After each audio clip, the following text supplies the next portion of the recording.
dans le cadre de cette édition spéciale. Et sans plus tarder, la présentation de mon panel, ceux-là qui vont m'accompagner pour ce programme spécial. Dr Yom Timba, à mes côtés, bonsoir. Bonsoir Madame Siquet. Bonsoir. Jour spécial, événement spécial. Eh bien, merci pour cette invitation tout aussi spéciale. Merci à vous, Dr Yom Timba, le président Matomba. Vous êtes également sur ce plateau. Bonsoir monsieur, bienvenue. Bonsoir Madame Siquet, merci pour cette invitation. Bonsoir au docteur Yam et bonsoir à vos millions de téléspectateurs. Merci à vous, Président Matomba. Vous le savez, chers téléspectateurs, si le temps nous le permet, on ouvrira également le standard. Vous aurez bien sûr l'occasion de donner votre point de vue sur cette actualité qui est tombée il y a seulement quelques heures, ce retrait, on le rappelle, du Burkina Faso, du Mali et du Niger de la CEDEAO. Peut-être avec le concours de la réalisation, on va prendre cet extrait. Je ne sais pas si c'est prêt la réalisation.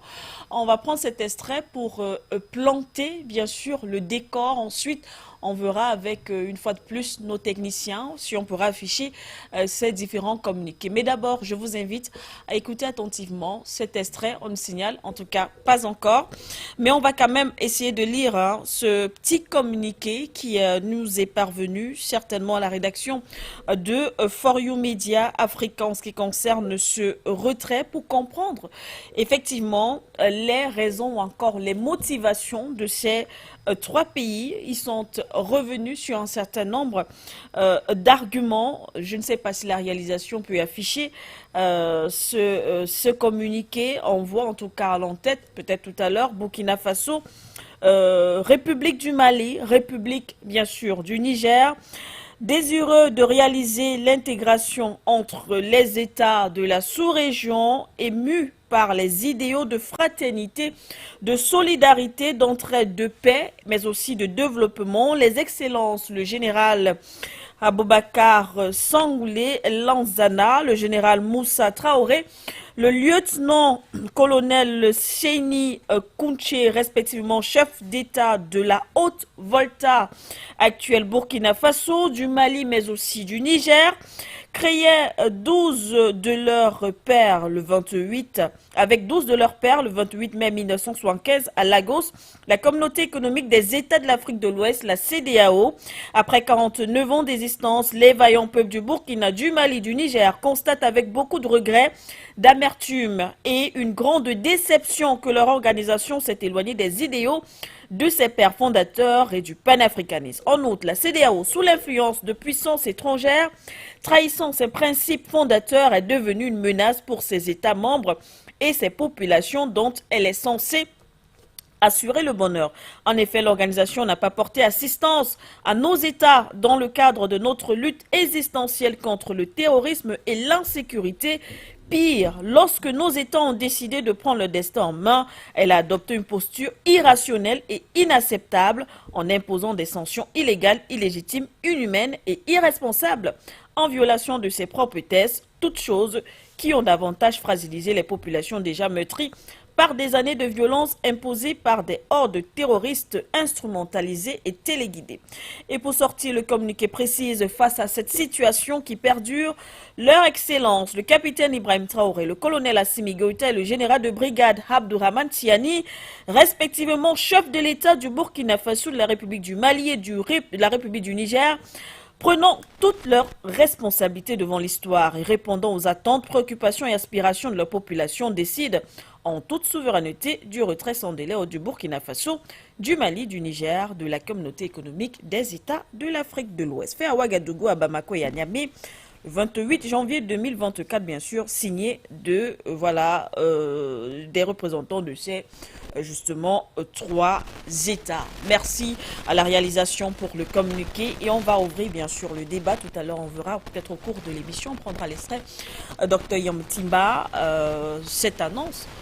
Je ne sais pas si je dois vous demander si vous êtes surpris, mais lorsqu'on analysait la sortie de ces États, justement, du G5 Sahel, on s'attendait effectivement, on pensait, beaucoup ont prédit effectivement cet acte aujourd'hui. Ces trois pays ont décidé de sortir de la CEDEAO. Je suis plus content que ça. D'accord? Parce que, je disais, Si vous ne pouvez pas courir, marcher. Si vous ne pouvez pas marcher, ramper. Et là, les 3 pays de l'AES avancent. Parce que ce qui était dans ce que Martin Luther King disait, c'était de toujours avancer. Et là, ils avancent. Ils ont tout fait. Ils ont reçu des médiateurs, tels que la médiation du Togo. Oui, du président Faure Gnassingbé. Ils ont rappelé que les portes étaient ouvertes. Ils ont même appelé au secours en disant, mais notre organisation, la CEDEAO, est une organisation qui est censée... qui a pour but de former un grand bloc commercial qui devrait normalement permettre d'améliorer les conditions de vie de tout le monde. Et là, nous sommes confrontés à un certain nombre de problèmes qui sont existentiels, parce que le terrorisme signifie que ces États peuvent disparaître. Tout à fait. On a beau...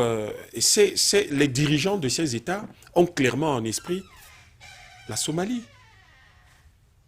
Regardez ce qui est arrivé à la Somalie. Ces gens ont clairement en esprit ce qui s'est passé au Soudan. Ces gens ont clairement en esprit la Libye, toute proche, à cause de laquelle, justement, le terrorisme a commencé en 2012 par le Mali. Et il y a eu cette prolifération qui s'est effectuée dès que Blaise Compaoré a été chassé du pouvoir par la population au Burkina et par la suite s'est étendu au Niger. Je crois que la stratégie de l'escalade dont nous parlons depuis bientôt 3 ans, particulièrement en ce qui concerne, depuis que, parce que de tous les 3, c'est le colonel Assimi Goïta qui est arrivé le premier au pouvoir. Depuis que le colonel Assimi Goïta est au pouvoir, c'est la stratégie de l'escalade. Et cette escalade, nous voyons aujourd'hui qu'à chaque fois, elle se fonde sur un certain nombre de faits, elle se fonde sur les aspirations des peuples et elle est portée par des dirigeants qui sont totalement à l'écoute, qui estiment qu'ils ne sont pas le pays, et que le pays, c'est le peuple, et que ce que le peuple demande, c'est ça qu'il faut faire en le structurant, en lui donnant la forme qui lui permet d'avoir toute la pertinence et toute la percussion qui sont nécessaires pour construire demain des États souverains et des États de qualité. Et c'est dommage que personne n'a écouté ces gens-là qui ont dit, mais vous ne pouvez pas tenir de tels sommets à Accra où vous recevez des ordres, parce qu'il y a eu... Bon, enfin, on ne va pas tourner autour du pot. Parce qu'il y avait des représentants des autres États. Pas seulement, mais on a entendu le président français actuel Macron dire « nous avons demandé ». Et ces États ont dit « mais vous ne pouvez pas faire ce qu'un État non membre vous demande. Écoutez-nous, nous sommes membres. Et en tant que membres, voici ce que nous pensons, voilà ce que nous voulons. » Et vous avez vu, par exemple, dans le cas du Mali, qui va organiser ses élections bientôt. Le Mali a dit, nous aurons besoin de 3 ans. Et au cours de ces 3 ans, nous allons stabiliser la situation et nous allons organiser les élections. On a tout fait pour dire au Mali, il fallait le faire en 1 année. Vous vous souvenez, à l'époque, c'était des pressions à n'en plus finir. En ce qui concerne la durée de la transition. La durée de la transition. Et puis même, ça a été la même chose avec le Burkina et avec le Niger, on a même menacé de lever une armée. Et elle a même commencé à être levée puisque, bon, c'est un peu ridicule, mais ça s'est fait. Il y a eu 110 soldats burkinabés qui étaient prêts. 110 soldats ivoiriens qui étaient prêts à aller combattre les 47 000 soldats nigériens. Et je crois que 850 soldats ivoiriens, pardon. Et donc, je crois qu'aujourd'hui, en fait, on s'y attendait. Mais à la limite, on s'est dit, il y a 3 choses qui vont auxquelles fatalement cette stratégie d'escalade va conduire. La sortie de la CEDEAO, la sortie de l'UMOA et la création de la monnaie. Maintenant que, dès qu'ils ont créé l'AES, avec la charte d'Iptako Gourma, on s'est dit, ces 3 choses-là vont arriver. Et ça va être le début de la constitution d'un nouveau bloc, d'une nouvelle sous-région. Et comment dire, ce sera une sous-région modèle quand on regarde ces gens ces personnes qui dirigent l'AES, et nous espérons que les structures nées qui ont été perverties par le néocolonialisme, qui ont été perverties par la prédation euro-américaine, vont disparaître progressivement en Afrique pour que nous ayons désormais des structures créées par les Africains eux-mêmes, et nous allons voir des dirigeants africains qui auront le courage tel qu'on l'a vu aujourd'hui, Oui. de sortir, de se mettre en marge de ce qui aliène les populations africaines, de ce qui entretient la prédation en Afrique et de tout ce qui ne va pas dans le sens des attentes populaires, des attentes des masses populaires. Oui. Et donc vraiment, on est plutôt content et on voit derrière, définitivement, comme ils ne font plus partie de la CEDEAO, l'AES devient le nouveau bloc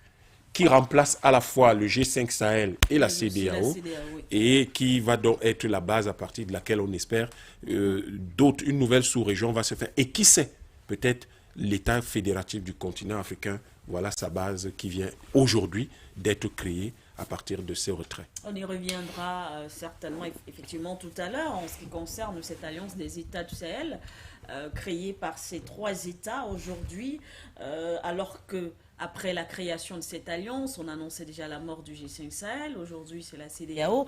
On reviendra là-dessus. Mais d'abord, Président Matomba, votre réaction après la sortie de ces 3 États de la CEDEAO. Vous également, est-ce qu'on doit dire que vous êtes surpris ou alors c'est une bonne nouvelle tout simplement? Il faut dire que c'est une réponse à une logique cohérente de ces 3 États. Vous savez, le Mali, comme le Burkina ou le Niger, Oui. sont des États qui ont été frappés durement par des bandes armées, autrement qualifiées de terroristes, bien que nous ne sachions pas ce qu'ils réclamaient concrètement, parce que ce n'était pas des réclamations religieuses comme on peut le constater dans d'autres États du monde, ou encore des revendications d'un certain territoire qui leur appartenait. Oui. Et il faut noter que ces territoires ont été pendant plusieurs années occupés par des hommes armés qui semaient la terreur, qui tuaient à n'en plus finir. Et les différents dirigeants qui ont été sortis manu militari du pouvoir par les militaires qui sont présentement aux commandes sont partis du fait qu'ils n'apportaient pas toute l'assistance nécessaire à l'armée pour que l'armée vienne à bout, Oui. n'est-ce pas, de ceux-là qui terrorisaient la population et qui occupaient, n'est-ce pas, une partie du territoire de ces différents États.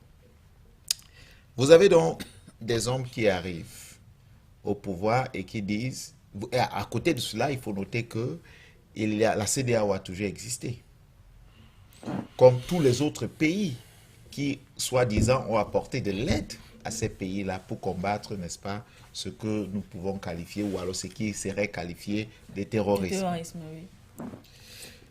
On n'a pas souvenance de voir la CEDEAO véritablement s'impliquer tant militairement comme logistiquement pour venir à bout, n'est-ce pas, à ces bandes armées, ces terroristes qui occupaient, n'est-ce pas, ces différents territoires. Vous avez donc des gens qui arrivent au pouvoir et qui disent: nous avons demandé les moyens pour lutter contre le terrorisme, pour lutter contre l'occupation de nos territoires, pour privilégier la sécurité des Maliens, des Nigériens, des Burkinabés. Nous n'avons pas reçu de moyens. Et ils décident donc de prendre des choses en main pour sécuriser, parce qu'il faut le noter, c'est l'argument qui a toujours été avancé par ces derniers, pour sécuriser les biens et les personnes et le territoire national.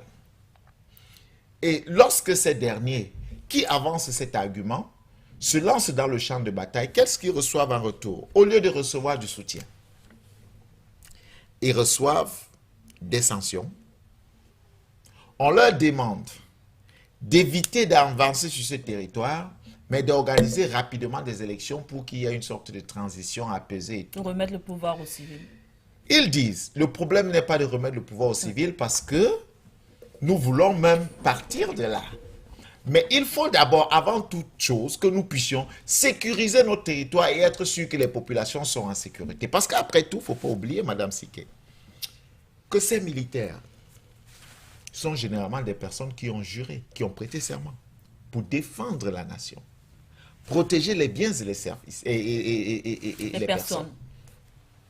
Et défendre la nation implique que vous ne puissiez pas voir vos concitoyens attaqués, vous restez tranquille ou vous croisez les bras définitivement parce que le politique ne vous aurait pas donné les moyens de combattre ou de lutter. Alors, qu'est-ce que ces derniers reçoivent? C'est des sanctions. Mieux, si ces sanctions étaient purement choisies contre ces dirigeants, ça se comprendrait. Mais des sanctions sont destinées au pays. Pour la plupart des sanctions. Et lorsqu'on sait que, lorsque vous appliquez des sanctions contre un pays, en fait, c'est toute la population qui est affectée. Lisez bien le communiqué, Madame Siké, de ces derniers. Vous verrez qu'ils reviennent sur un certain nombre de choses. Ils ont parlé de la création même de la CEDEAO. De la CEDEAO. De l'esprit de la création de la CEDEAO. Ils sont revenus dessus. L'esprit de la création.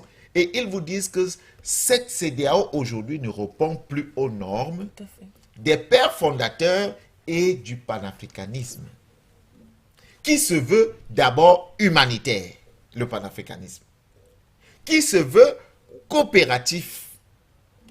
Alors, lorsqu'ils le disent, vous comprenez qu'ils décident donc de sortir de la CEDEAO à contre-cœur.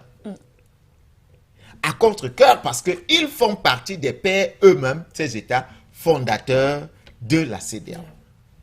Donc, s'ils partent aujourd'hui, c'est parce qu'ils se rendent compte que ces États ne remplissent plus le rôle, ou alors cette organisation ne remplit plus le rôle qui était sien il y a quelque temps encore.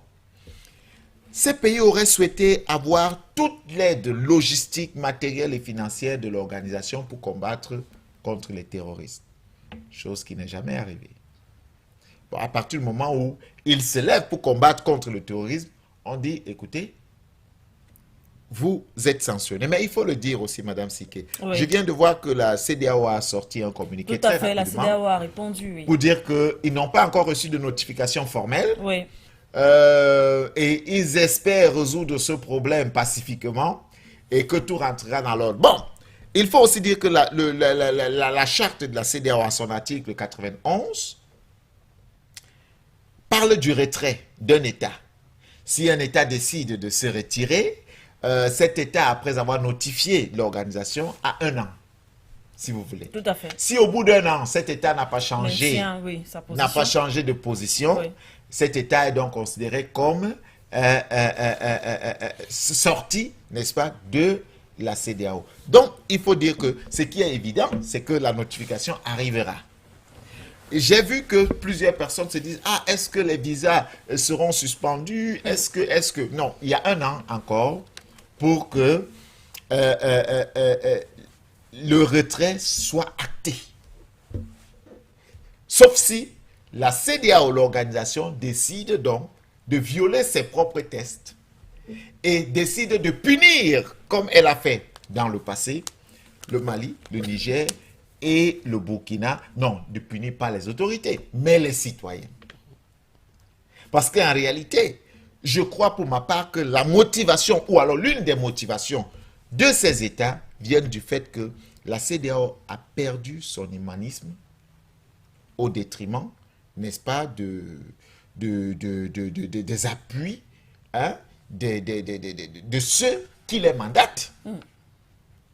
Et je crois que ça fait partie de l'une des motivations et nous pouvons donc conclure et comprendre que ces États, après cette étape, on a vu la sortie du G5 Sahel, mais il faut noter qu'aujourd'hui, d'une façon ou d'une autre, ces territoires sont de plus en plus sécurisés qu'avant. Aujourd'hui, c'est la sortie de la CEDEAO. Il ne faut pas perdre de vue des projets économiques qui sont d'envergure, qui sont dans ces États. Tout à fait. En l'occurrence, des centrales électriques et tout ce que vous voulez. Au Burkina Faso, il ne faut pas perdre de vue tous ces projets-là. Ces États ne sont pas, n'est-ce pas, des États qui ne réfléchissent. Ces dirigeants ne sont pas des dirigeants qui ne réfléchissent pas. Donc, rien ne nous surprendrait que dans les prochaines heures ou les prochains jours, ces États décident de sortir du franc CFA. Rien. Et d'ailleurs, ils l'ont annoncé. La charte Liptako-Gourma a bien spécifié le degré de collaboration de ces États. Donc, rien ne nous surprendrait que le projet de la monnaie, qui est aujourd'hui en plein travail, soit connu demain comme un autre projet n'est-ce pas, révolutionnaire de ce bloc-là et attendons de voir ce qui adviendra à d'autres. Mais il faut noter que Oui. plusieurs autres pays, tenez-vous tranquille, veulent faire partir du dictat Kogoma. Il ne faut pas croire que ce n'est que les 3 États. Certains autres ont déjà voient ce qui pourrait arriver et manifestent déjà, n'est-ce pas, leur envie, n'est-ce pas, d'adhérer à cela. Voilà donc, merci pour ce premier jet, chers invités. On va, avec le concours de la réalisation, prendre cet extrait. Ensuite, on revient sur le plateau pour la suite du débat.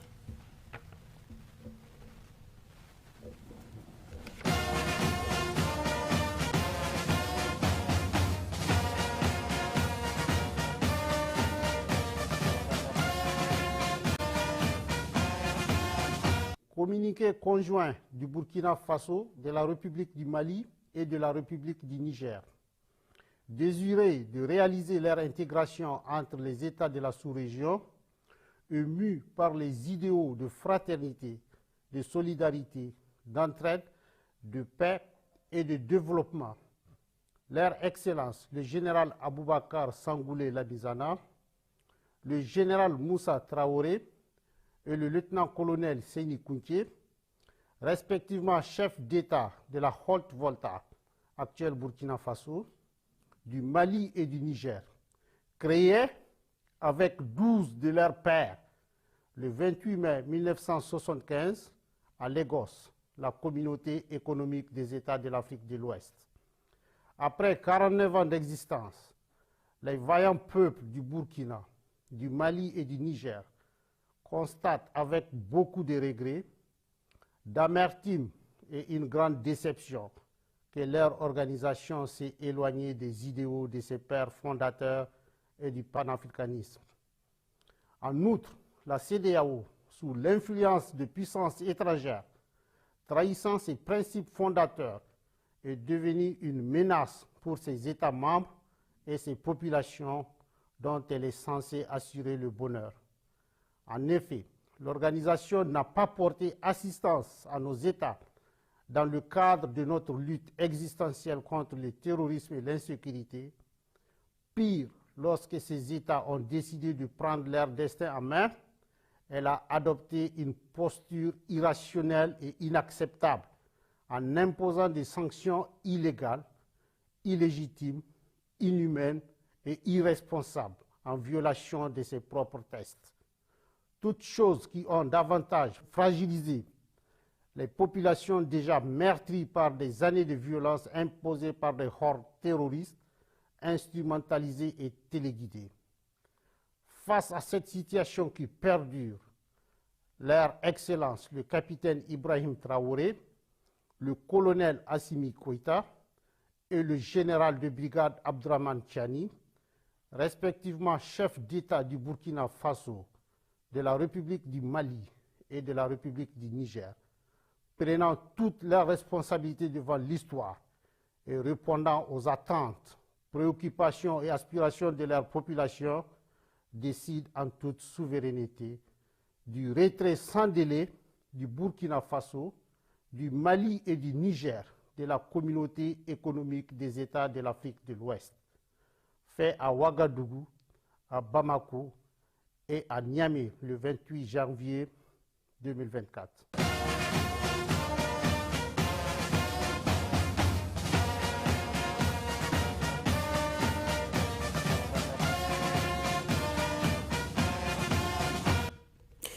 Voilà, merci à la partie technique, merci à la réalisation pour cet extrait. On a donc écouté une fois de plus cette réaction en ce qui concerne ce communiqué conjoint de ces 3 États, le Burkina Faso, le Mali, mais aussi le Niger. On le rappelle pour ceux qui nous rejoignent à l'instant, qui ont décidé de claquer la porte à la CEDEAO. Docteur Yamb, alors tout à l'heure, le président Matomba faisait allusion à du moins les réactions d'un certain nombre de populations, les conséquences, l'impact d'une telle décision lorsqu'on connaît aujourd'hui la position qu'occupent ces trois pays, surtout dans la zone ouest africaine, lorsque ces trois pays décident non seulement de se retirer, voilà, on revient peut-être du G5 Sahel, mais aujourd'hui de la CEDEAO, on imagine que les conséquences seront quand même énormes sur tous les plans. Mais écoutez, madame, il est évident que ça va être une recomposition profonde de toute la région. Oui. Parce que ce qui change là n'est pas seulement quelque chose de politique, mais aussi quelque chose de territorial. Ce qui change, c'est également si vous voulez, la séparation entre des populations qui sont identiques de tous les côtés des frontières. Et l'impact sur ces populations est extrêmement important. Parce que quand vous regardez la frontière, le Niger et le Nigeria, c'est difficile de voir ces familles Haoussa particulièrement qui sont de deux côtés de la frontière. Quand vous regardez, quelles que soient les frontières que vous prenez, les frontières qui sont entre le Burkina et la Côte d'Ivoire, etc., ça va créer effectivement des problèmes. Mais les principes au nom desquels ce retrait se fait sont rappelés d'ailleurs, et il y en a deux. Le premier que je retiens et qui est le plus intéressant, c'est celui du panafricanisme. Le panafricanisme, c'est la solidarité. C'est d'abord ça. On a tendance à oublier et à faire de très grands discours, mais le panafricanisme tel que conçu par Garvey et ses amis, c'était la solidarité du peuple noir. Oui. Et là, que les chefs d'État de ces trois pays, le Burkina, le Mali, le Niger, rappellent que la CEDEAO a agi contre le panafricanisme, ça veut dire que ces gens-là ont agi en refusant toute solidarité. Et on a très bien vu que le Mali, et le Niger, le Burkina, évidemment, étaient confrontés à des hordes de mercenaires qu'on appelle pudiquement des terroristes. Et ces mercenaires de la prédation internationale ont tellement déstabilisé ces pays qu'à un moment donné, le Mali, vous vous en souvenez, était pratiquement coupé en deux. Tout à fait. Puisqu'on a vu le chef d'État qui donnait les ordres à la CEDEAO recevoir un président malien à Kidal. C'était inédit, mais ça rappelait l'OCRS lorsque la France voulait créer un grand département qui regrouperait le Sahel et le Sahara. Donc, c'est des souvenirs très pénibles, hein, très difficiles d'imaginer que vous êtes dans votre pays et vous êtes reçu par un chef d'un État tiers chez vous dans une partie de votre territoire et qui vous donne clairement à comprendre que cette partie du territoire n'est plus le vôtre. Et le colonel Assimi Goïta a vécu ça. Il est arrivé à Kidal, on a même dû l'enfermer et on lui a fait rebrousser chemin en lui disant il ne peut pas aller plus loin. Et on a entendu tous les projets de création des États de l'Azawad, particulièrement dans le nord du Mali, disant que les Maliens ne pouvaient pas s'entendre. Mais depuis que le colonel est là, avec toutes ses équipes, que ce soit le conseil lui-même avec les 6 colonels, mais le gouvernement, la représentation populaire nationale qui intègre tout le monde, on a bien vu que les Maliens peuvent s'entendre, peuvent discuter et sont en train de reconstruire, de réorganiser leur pays. C'est ce qui se fait au Burkina Faso depuis un certain temps et c'est ce qui se fait également au Niger. Et on a fini par comprendre que cette méthodologie rapprochant les pays a permis en fait de se donner une base à partir de laquelle fonctionnent les dirigeants. Et cette base-là, ce sont les aspirations, les attentes du peuple. Mais de quel peuple parlons-nous? Nous sommes en train de parler en fait de 3 États. Lorsqu'on prend la CEDEAO, c'est à peu près 5,5 millions de kilomètres carrés. C'est autour de 410-450 millions d'habitants. Mais les 3 pays, et ça, un PIB qui tourne autour de 750 milliards de dollars en PPA, parité de pouvoir d'achat. Lorsque vous prenez les 3 pays, Burkina, Mali, Niger, vous avez à peu près 70 millions d'habitants, donc ce n'est pas grand-chose. Mais ça représente à peu près un septième de la population, un sixième, un septième de la population de la CEDEAO. Mais c'est quand même 2 millions, presque 2,5 millions de kilomètres carrés. Donc ça représente près de la moitié de la superficie de la CEDEAO. Sur le plan économique, ça représente à peu près 100 120 milliards de dollars de PIB, si vous avez 70 millions d'habitants et vous avez 120 milliards de dollars de PIB, c'est quand même un ratio beaucoup plus important parce que vous avez 1800 dollars de PNB, donc de produits PIB par habitant. Ouais. Et de l'autre côté, vous avez quelque chose de beaucoup plus important qui va chercher à plus de 2000. Donc, sérieusement, ces trois pays auront une meilleure qualité de vie que les autres. D'ailleurs, quand vous observez la qualité de vie de ces trois pays par rapport au reste de la CEDEAO, c'est nettement meilleur. Donc, il faut imaginer que sur le plan économique, ces gens-là, toute leur assurance leur vient de l'économie. Des gens vont vous dire, mais ils n'ont pas accès à la mer. Le Kazakhstan n'a pas accès à la mer. Autant que je le sache, le Kazakhstan est un pays très développé. Le Turkménistan n'a pas accès à la mer. C'est un pays très développé. Donc, ce n'est pas quelque chose d'extraordinaire. La Hongrie n'a pas accès à la mer, mais la Hongrie est un pays très développé. Donc, ce n'est pas un critère essentiel. C'est un critère, c'est important d'avoir accès à la mer, mais ce n'est pas rédhibitoire, oui, voilà, pour qu'un pays puisse se développer. Et puis, de l'autre côté, ces pays gardent de très bonnes relations avec la Guinée-Conakry. Oui. Et il faut avouer qu'il y a beaucoup de pays dans la CEDEAO. Vous allez voir les fissures qui vont se créer dans bientôt, parce que je ne suis pas sûr que le Bénin s'amusera à laisser le pétrole nigérien être exporté ailleurs. C'est une source de royalty extrêmement importante. Et je crois qu'il y a des pays qui n'ont pas besoin très souvent de faire beaucoup de bruit sur ce qu'ils font, mais on sait que le Sénégal ménage sérieusement ces trois pays à travers la continuité du fonctionnement du môle 3 du port de Dakar pour permettre au Mali de continuer à s'approvisionner et surtout avec la réhabilitation du chemin de fer Dakar-Bamako. Donc ces pays-là, il leur reste un certain nombre d'ouvertures et l'Algérie a fait amende honorable en disant il permettra d'accéder à la Méditerranée. Et je crois que tout cela va concourir en réalité à créer une remise en cause profonde de la CEDEAO. Et cette chose que les généraux, que ces dirigeants ont mis sur la table, c'est en réalité de provoquer un débat qu'on ne veut pas avoir au sein de la CEDEAO, à savoir, dans sa forme actuelle, dans son fonctionnement actuel, est-ce que c'est une organisation viable? La différence, par exemple, avec la charte du Liptako Gourma, c'est que vous avez quand même, de façon clairement dite, un aspect militaire. Ouais. Une défense commune. Ouais. Quand vous regardez la CEDEAO, vous n'avez pas ce type d'aspect. Évidemment, vous comprenez que lorsque la CEDEAO a été lancée, il était difficile à l'époque, compte tenu du contexte, de s'appesantir sur un tel aspect.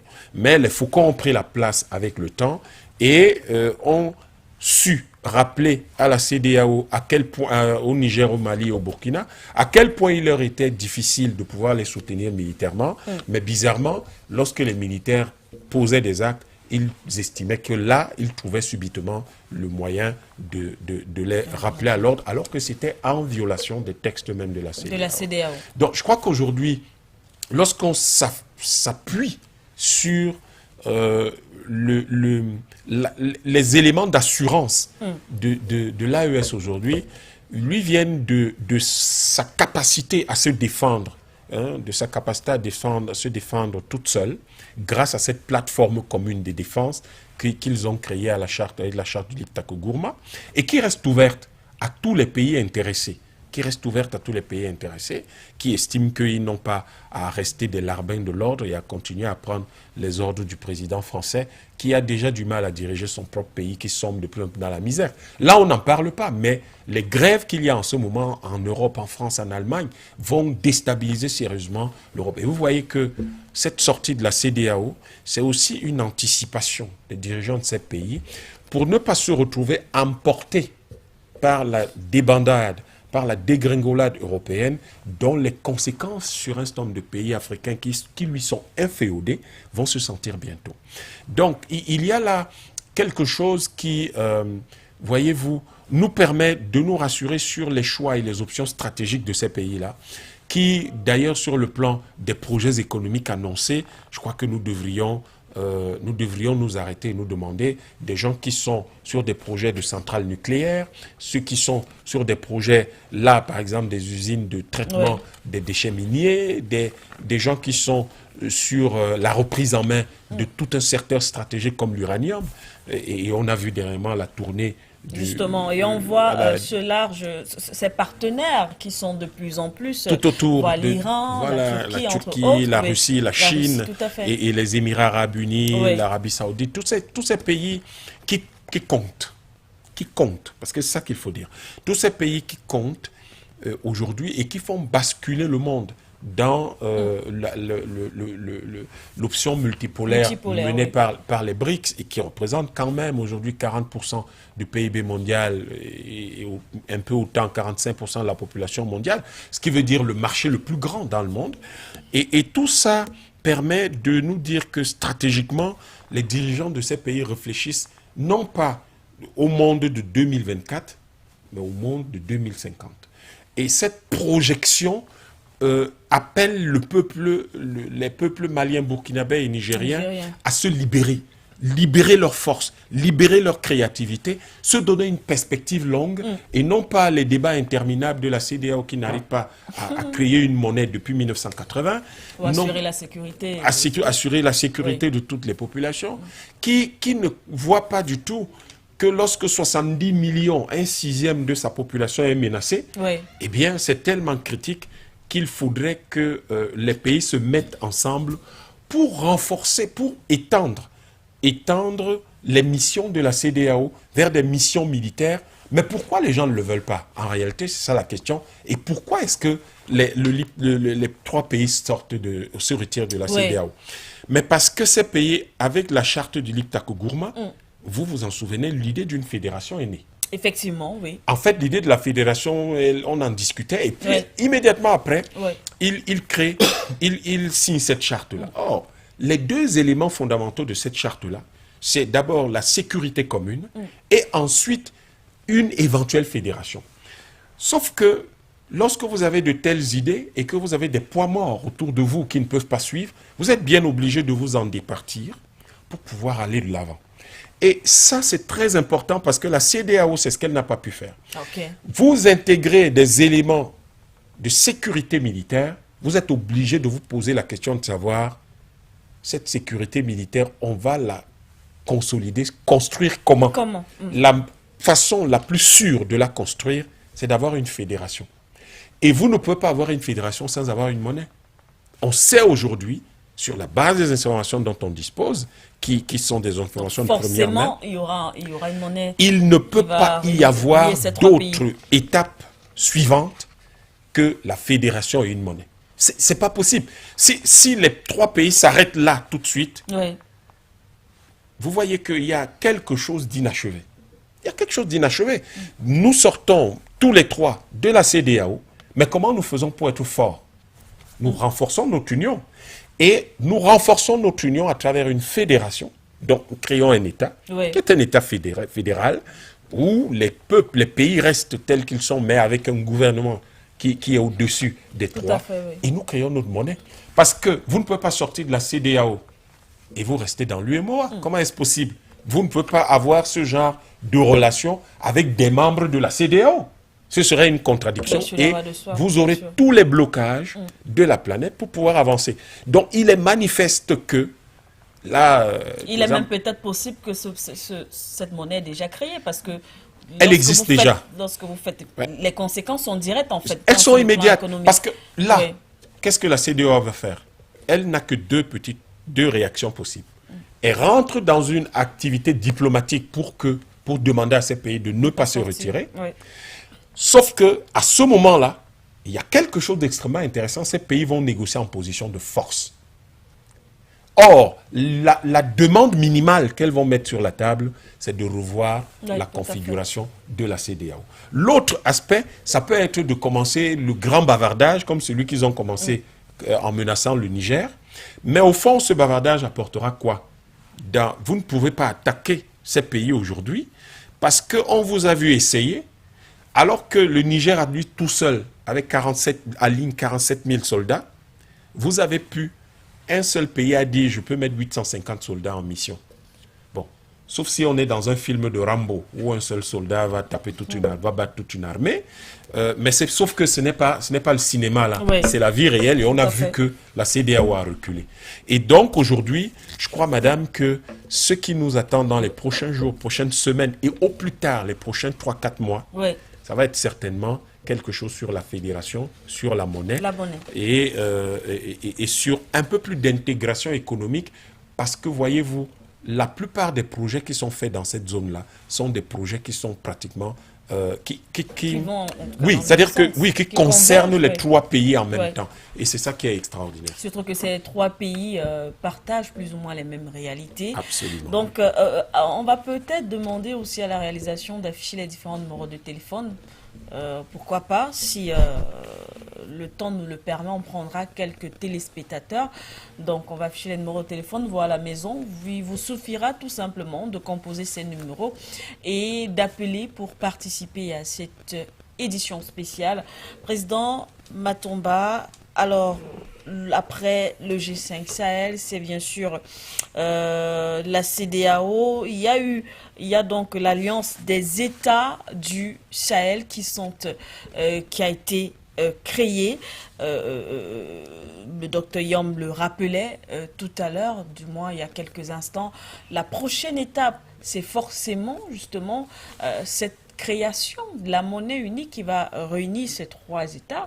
Donc on voit une sorte de logique, une marche comme il a si bien dit. Ces États, en tout cas, on voit une logique dans leur démarche, dans leur prise de décision.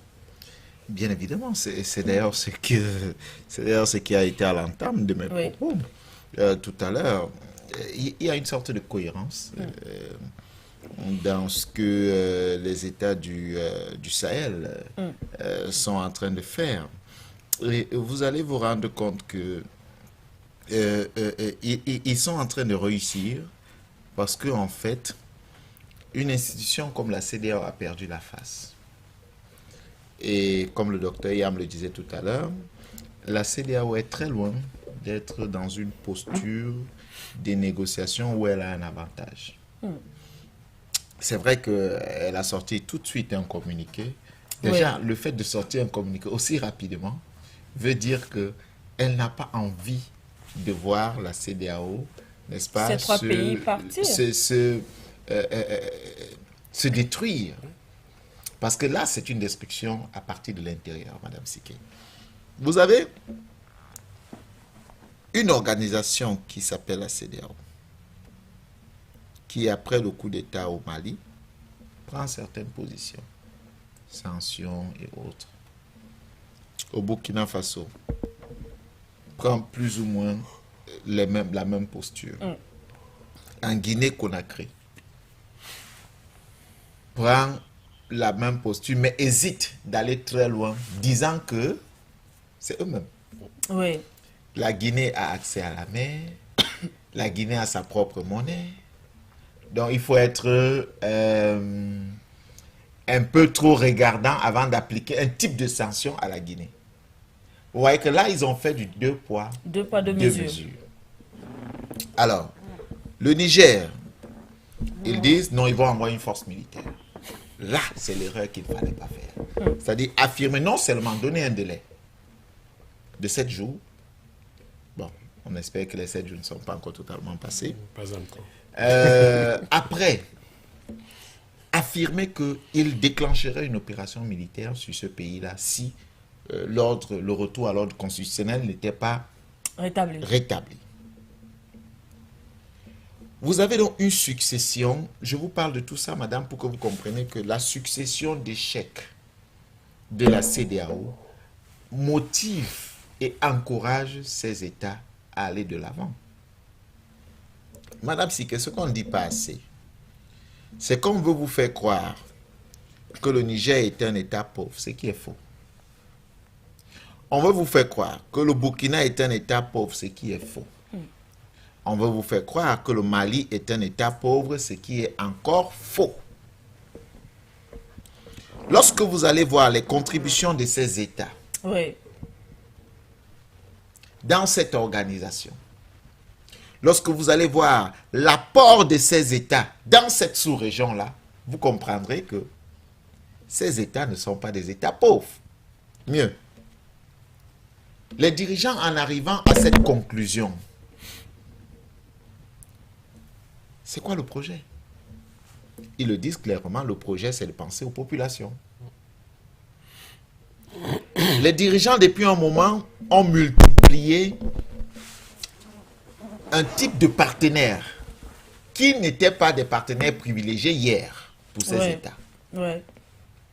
Vous voyez aujourd'hui, ces dirigeants ont signé des accords avec l'Iran, signé des accords avec, bon, on ne parlerait pas de la Russie parce que la Russie, on dira que non, ils ont trouvé un nouveau parrain, mais signer des accords avec la Russie dans plusieurs domaines. Plus approfondi d'ailleurs. Signer des accords avec la Turquie, des pays des Émirats arabes, un peu partout.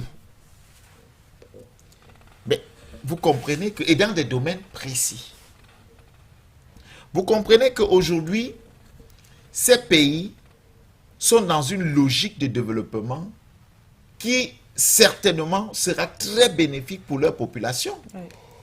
Mais Madame Siké, lorsque vous avez fini de signer des accords avec l'Iran, vous croyez que votre monnaie de change sera quoi, le CFA? Avec la Russie, vous croyez que la monnaie de change sera quoi, le CFA? Avec l'Arabie Saoudite, la Turquie, la monnaie de change sera quoi, le CFA? Lorsqu'on sait que, pour le simple fait qu'il y a eu des coups de force, vos avoirs ont été bloqués à la BCEAO.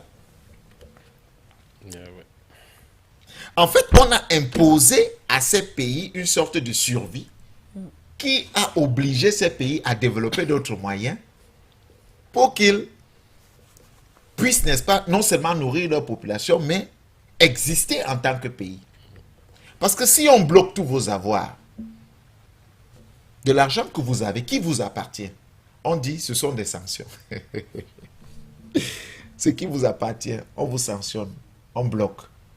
Et Madame Siké, ben, même le corps, à un moment donné, va rejeter ces sanctions parce que le corps sera obligé de vivre et il va développer un mécanisme propre à lui pour survivre. Pour pouvoir survivre. Qui va en vouloir aujourd'hui à ces trois États? Qui doit en vouloir à ces trois États? Ben, on les a montré le chemin. Mais si vous avez décidé de les sanctionner, acceptez donc qu'ils partent puisqu'ils veulent partir. Pourquoi vous voulez les retenir? Pourquoi vous estimez que voilà, vous n'avez pas... Le simple communiqué devait faire office de... Parce que ceux qui parlent, ce sont des porte-paroles. Depuis le début, ce sont eux qui portent la parole de ces États-là. Leur simple communiqué devait faire office de notification de la CEDEAO. D'accord, la CEDEAO estime que ce n'est pas suffisant. Très bien. On sait qu'ils vont quand même les notifier. Ça veut dire que vous avez décidé de nous sanctionner. Maintenant, nous disons que, oh, d'accord, on vous a très bien compris. Nous, on part. Vous dites que non, vous ne partez pas. Parce qu'en réalité, c'est ça. Vous ne partez pas. Donc, vous comprenez que la sortie du CFA n'est plus une actualité pour ces États-là. C'est déjà acté. Ils vont juste matérialiser ça dans les prochains jours. Parce qu'en réalité, vous ne pensez pas que quand ils vont vouloir payer des services à l'Iran, on va leur dire qu'il y a un problème de devises et il y a un problème de compensation au niveau du trésor public français. Vous pensez qu'ils seront, ils vont continuer dans cette logique-là? Non. Donc, c'est la prochaine étape, qui n'est pas la dernière. Je crois que dans ces communiqués, ils ont peut-être... ils n'ont pas voulu citer la France cette fois. En tout cas, mais lorsqu'on dit quand même que manipulé par... Mais quand on comprend la logique dans laquelle ces États sont en train d'évoluer et d'avancer, on comprend clairement où ils sont en train d'aller. Madame Siké, de plus en plus, les États parlent de souveraineté. Ça ne doit pas être un jeu pour certains. La souveraineté a certains prix. D'aucuns disent que non, pour être souverain, il faut avoir des moyens. Oui, mais laissez des gens donc développer leurs moyens pour véritablement clamer leur souveraineté et l'avoir. La souveraineté n'est pas quelque chose qui se négocie. Personne ne veut la division. Je parie, Madame Sike, que le Mali, le Burkina, le Niger ne veulent pas de cette division-là. J'ai d'ailleurs eu la chance de discuter avec certains responsables de ce côté-là, qui m'ont clairement dit qu'ils ne sont pas pour la division, surtout qu'ils font partie des pères fondateurs de cette organisation. Oui. Donc vous comprenez que si ces derniers arrivent à ce niveau aujourd'hui, c'est parce que en réalité les intérêts de leur population sont de plus en plus menacés. Oui. Et ils ont pour objectif de protéger leur population. Tout à fait. De servir leur population. D'amener leur population vers des chemins qui les permettront, n'est-ce pas, de vivre et non survivre. Donc vous allez comprendre que d'une façon ou d'une autre, Madame Sike, on ne dira pas que le tour est joué. Mais inévitablement, le problème de monnaie se fera sentir dans les prochains jours. Merci à vous, Président Matomba. On va donc aller du côté du Standard et prendre le premier téléspectateur de cette soirée. On nous signale, je pense, Intia depuis l'Angleterre, si je me trompe. Bienvenue, Monsieur Intia. Merci, merci. Grand à tout le monde. Merci à For You Media. Merci à Télévision de Panafricanisme.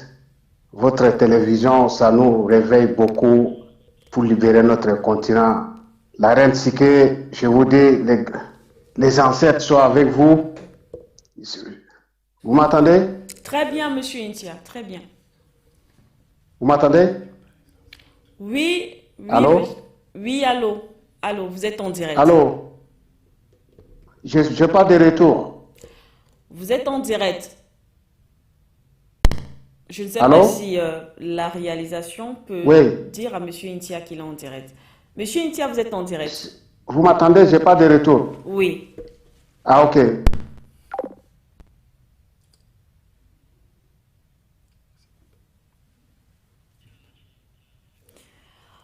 Malheureusement, Monsieur Intia, malheureusement, on vous a perdu. Voilà, on va quand même laisser le standard ouvert. Les numéros de téléphone sont déjà affichés à tout moment. Vous appelez et vous participez à cette édition. On nous signale qu'il est encore là, Monsieur Intia. Oui, je suis retourné. Voilà, oui. Vous m'entendez? Très bien, on vous entend. Ah, merci.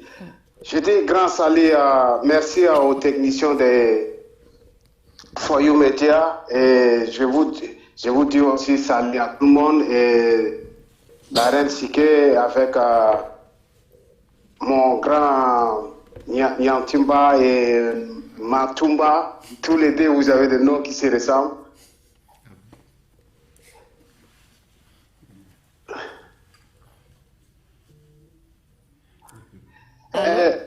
Oui. Allô? Vous m'entendez toujours? Oui. Oui, on vous entend. Je n'ai pas de retour. Nous, on vous entend. Allez-y. Allez-y simplement. Ah, ok. Oui. Ah, merci. Et donc, je vous dis grand merci. Vous me passez les paroles. Et je remercie M. Nyantimba. Hier, il a fait un bon position, un bon analyse. Franchement, votre analyse hier, c'était impeccable. Je vous remercie pour l'analyse d'hier. J'ai fini pour dire ça. Je suis en larmes tout à l'heure avec les nouvelles de sortie de l'alliance de l'AES qui est sortie de ces jours de l'impérialisme. J'avais la larme, c'était l'arme de victoire, mais ces larmes, ce n'est pas des larmes de faiblesse. Je sais le combat continue. On va gagner ce combat. Quand je dis ceci, nous, vous, la reine Sike, avec mes grands frères, tous grands frères qui sont sur les télé, qui sont sur le plateau avec vous, même si demain, 10 ans, 30 ans, on ne sera plus là, les enfants de demain, ils vont comprendre. On a fait combat farouche pour notre continent. Et ce combat, ça est en train de se gagner et c'est en train de se payer. Mais comme les Européens, moi je donne conseil aux Français. Parce que les Français ils disaient il faut qu'à tout prix, ils briser l'AES. Comme ça, on brise leur émancipation pour qu'ils ne s'en sortent pas. Mais comme nos ancêtres, ils sont avec nous, le combat des ancêtres en train de faire, c'est un combat farouche. La France ne peut rien faire. Comme ils ont peur d'être immigration chez nous. Nous, on ne veut pas les prendre comme immigration, comme ils nous appellent immigrés. Quand un jour, quand je vous dis 30 jours, d'ici 20 ans, si nous, on s'est appris là, les enfants français qui vont revenir en Afrique pour travailler en Afrique, il ne faut pas vous les appeler immigrés. Dis-les, bienvenue à la maison.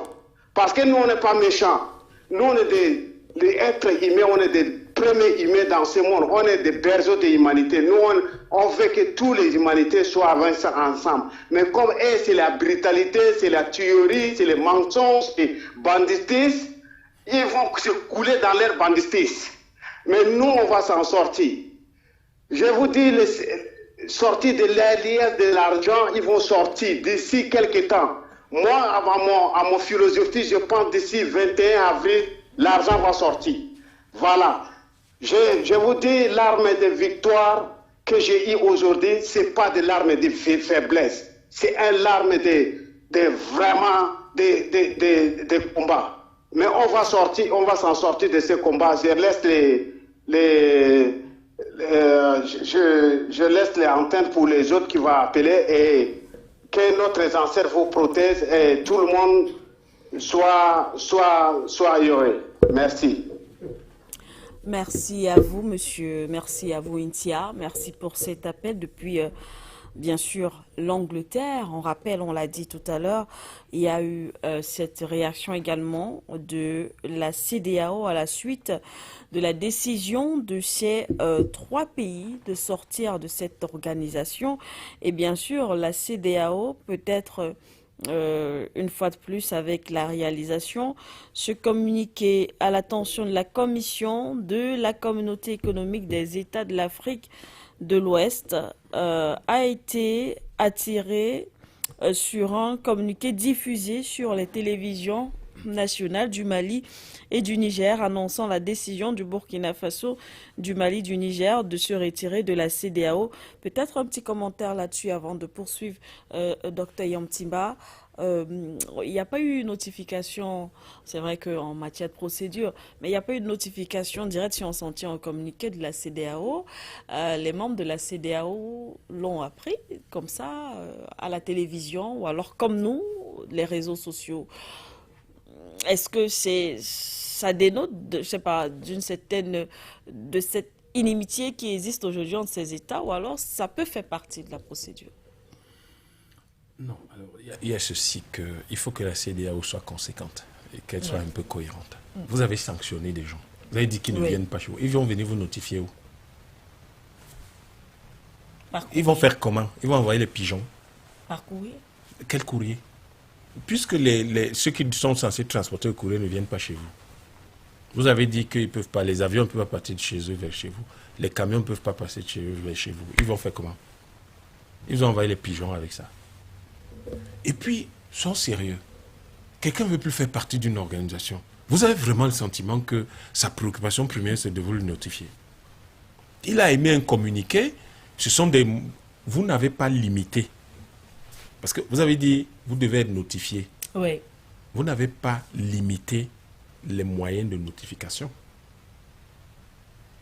Vous n'allez quand même pas prendre le monde de 1975 et croire que vous allez l'imposer aux gens en 2024. Vous avez dit, vous devez être notifié. Mais je peux vous notifier par courriel, je peux vous notifier par un communiqué télé ou radio. Vous êtes au courant que je ne suis plus là. Mais est-ce que ça ne trahit justement pas... c'est pas de la relation, non, pas l'inimitié, mais on voit, parce que beaucoup estiment que oui, même si le Mali, le Niger, le Burkina sont sortis du G5 Sahel, ça ne veut pas forcément dire que ces autorités ne se rencontrent plus, ne se parlent plus, mais on a l'impression que la situation est quand même très grave. Non, mais elle est très grave. Vous avez des 3 pays dans lesquels les gens meurent tous les jours, pendant que les autres font la fête. Vous attendez à quoi?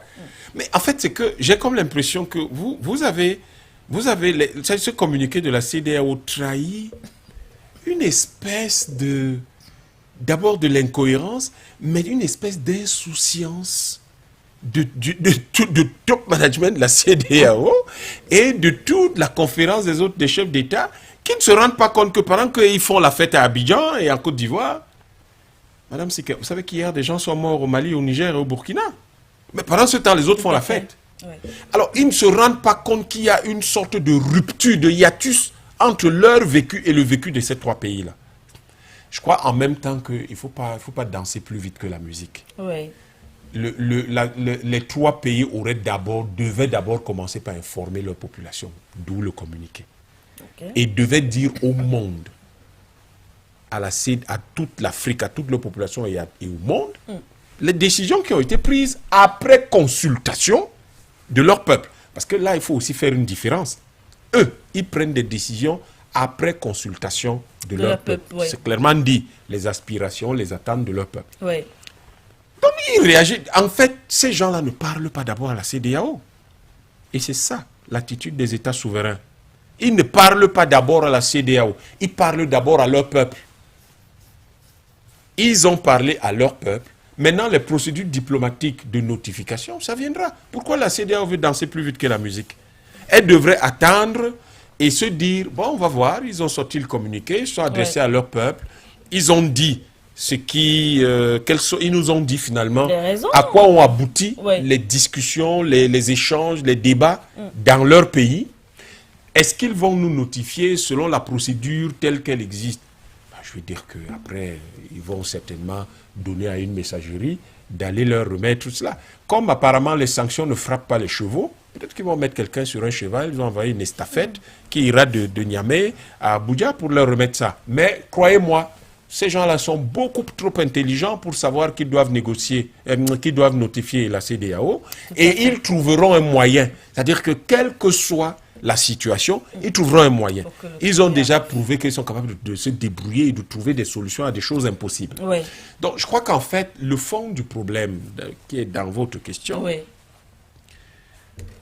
c'est la fébrilité de la CEDEAO. Quelqu'un vous dit une chose, et avec fermeté, il vous dit quelque chose, il y a 2 petits mots dans ce qu'il vous dit. Sans délai. Sans délai veut dire que dès qu'on finit de lire le communiqué, nous ne sommes plus membres de votre organisation. C'est ça que ça veut dire. Effectivement. Dès qu'on finit de lire le communiqué là, nous ne sommes plus membres de votre organisation. Oui, c'est ça. Mais vous commencez à mettre les communiqués après, c'est pour servir à quoi? Puisque vous avez dit qu'il n'est plus là. Ça veut dire qu'au moment où vous êtes en train de dire que vous n'avez pas été notifié, il n'est même plus membre de votre affaire. C'est pour ça que je vous disais tout à l'heure qu'ils ont 2 attitudes. Ils vont faire de la diplomatie, mais cette diplomatie va être très difficile parce que ces gens-là leur parlent en position de force. Ils n'ont plus besoin de la CEDEAO. Ces gens-là sont dans une situation où ils ont réfléchi, ils ont mis en place, formulé des stratégies. Ils ont déjà leur tableau de bord. Ils savent déjà comment ils vont fonctionner à 3. Et donc, au moment où ils émettent le communiqué, la phase suivante est même déjà mise en application. Tout à l'heure, on évoquait avec le président Matomba comment vont se faire les relations commerciales internationales, par exemple, le système de paiement. Mais ce qu'ils sont en train de vous dire, c'est que nous ne sommes plus membres de votre affaire. Oui. Si nous ne sommes plus membres de votre affaire, ça veut dire que tout ce qui vous concerne en tant que CEDEAO ne nous intéresse plus. D'ailleurs, je suis persuadé, puisque l'UMOA est reconnu par la CEDEAO, que par le fait de sortir, puisque qui peut le plus peut le moins, puisqu'ils sortent de la CEDEAO, ce qui est le plus haut, ce qui est le plus bas ne les intéresse même pas. Forcément. Si vous ne faites pas attention, ils vont, pour montrer tout le mépris qu'ils ont de tous ceux qui ne les ont jamais assistés, de tous ceux qui les grondent, de tous ceux qui les insultent. On les appelle la junte. Tous ceux qui ont dit que oui, mais ils ne comprennent rien en économie, ces gens-là. Vous vous souvenez de ces gens-là qui les... Tout à fait. Voilà, donc, c'est sûr qu'ils sont là en train de se dire, bon, très bien, nous, on a trouvé nos solutions, et donc on n'a même pas besoin de revenir à ce qui est le plus bas, qui peut le plus, peut le moins. Que nous retirons de la CEDEAO, elle va se disloquer. ils ne veulent pas de cette dislocation, ça ne nous concerne plus. Tel que c'est libellé, sans délai, ça veut dire qu'au moment même où nous finissons de lire le communiqué, ça se disloque, nous ne sommes plus là. Et donc, si nous ne sommes plus là, bon, ça veut dire quoi? Ça veut dire que comment vous pouvez imaginer ou espérer que le Sénégal, le Bénin, le Togo, la Côte d'Ivoire, qui sont... Le Ghana... Non, je parle des pays qui utilisent le franc CFA. Okay, le franc CFA. Ils sont encore membres de la CEDEAO. Il est évident que... Voilà, les autres ne pourront plus faire des affaires avec eux. Comment ils vont faire des affaires avec eux? Puisqu'ils ne sont plus membres de la CEDEAO, ils ne bénéficient plus de toutes les facilités. Alors, vous êtes dans l'UEMOA, nous sommes tous dans l'UEMOA. Comment on va fonctionner à ce moment-là? Et il y avait cette chose qu'évoquait le président Matomba. Si je veux faire mon usine, ma raffinerie d'or, mais je n'ai aucune envie que la France sache ce que je fais là-bas. Puisque le franc CFA, c'est d'abord une plateforme de renseignement économique. C'est d'abord une plateforme de renseignement économique. Et je n'ai pas envie. Et pourquoi ces gars ils sortent de là? Souvenez-vous de ce que tous les terroristes disaient. Ils avaient été payés, non? Qu'ils avaient été payés en franc CFA. Oui, tout à fait. Donc, vous avez l'impression que des gens qui luttent contre le terrorisme, qui sont en train de sortir de tous ces espaces par lesquels on passait pour financer les mercenaires qui les attaquent. Vous les voyez en train de rester, les continuer à utiliser cette monnaie et continuer à soutenir, à dire eux-mêmes que non, vous avez le droit de continuer à payer les mercenaires que vous nous avez envoyés pour détruire notre pays. Mais non, ces gars sont extrêmement conséquents. Ils sont la stratégie de l'escalade. Bon, évidemment, les gens n'écoutent pas. Mais ça fait 3 ans qu'on leur dit que ça, là, ce qui marche, c'est la stratégie de l'escalade. Ils ont commencé à le faire. Ils ont fait partir les soldats français dans tout leur pays. Ils ont fait partir la MINUSMA. Vous voyez comment ils se débarrassent de tout le monde. Qu'est-ce qui restait? C'était la CEDEAO. Merci à vous. Dr Yantimba, on reviendra pour la suite de ce communiqué, de cette réponse justement de la CEDEAO pour vous relancer, Président Matomba. On va réessayer au standard. On nous signale cet appel depuis les États-Unis. Allô? Oui, allô, bonsoir. Bonsoir. Oui, je salue le plateau, je salue le technicien et vous-même. J'appelle pour participer à cette émission. Je passe un merveilleux dimanche et c'est en toute joie que je m'exprime ce soir au vu de la stratégie qui a été déployée par les 3 États de l'AES. Ils sont vraiment des militaires très stratèges. Quand on voit aujourd'hui les troupes amassées autour de l'AES et quand on voit qu'une délégation devrait arriver au Niger qui n'est pas arrivée parce que tout simplement ils ne veulent pas lever les sanctions contre le Niger. Et quand on voit par exemple qu'Anthony Blinken fait le tour au niveau du golfe de Guinée et la France qui s'est fait inviter au niveau du Nigeria, le président du Nigeria et le président de la Côte d'Ivoire qui se retrouvent en France, il y a vraiment quelque chose qui se tramait. Et ils ont vu juste et ils ont réagi à temps. Et ça fait énormément la joie des Africains aujourd'hui. Un combat, une bataille est encore gagnée. Et ils vont toujours échouer par rapport à tout ce qui se planifie contre le combat que nous menons. Je suis certain que dans les prochains jours à venir, comme le disent tout le monde, et au niveau du plateau là, la monnaie également sera le coup de marteau qui viendra porter, comment l'appelle-t-on, toutes les manigances de la France et de la CEDEAO. Nous sommes fiers de nos chefs d'État. Nous les remercions pour le travail acharné qu'ils mènent et nous voulons appeler les populations, les peuples à rester très éveillés, très vigilants. Car avec cette nouvelle qui vient de tomber, il y aura sûrement des perturbations qui vont arriver. Et alors, nous invitons les populations, nous encourageons les dirigeants, nous invitons les populations aussi à rester très vigilants quant à ce qui concerne ces troupes qui sont massées au Nigeria, au Bénin, au Togo, en Côte d'Ivoire, au Sénégal, au Tchad, juste pour empêcher ceci d'arriver. Et voilà que c'est arrivé. Nous en sommes fiers et nous leur rendons grâce. Que Dieu les protège, que les mains de nos ancêtres les protègent et que la lutte continue. Oui, la victoire, la victoire est la nôtre. Vous restez avec nous, on poursuit. Est-ce que vous m'écoutez? Est-ce que vous m'écoutez? Allô? Oui. Voilà, est-ce que vous m'écoutez? Avant de partir, on a lu le communiqué justement de la CEDEAO et on voit une CEDEAO qui ne veut pas voir ses États partir. Si, selon vous, certaines conditions sont remplies, pourquoi pas vous pencherez pour le fait que ces 3 États puissent réintégrer l'organisation?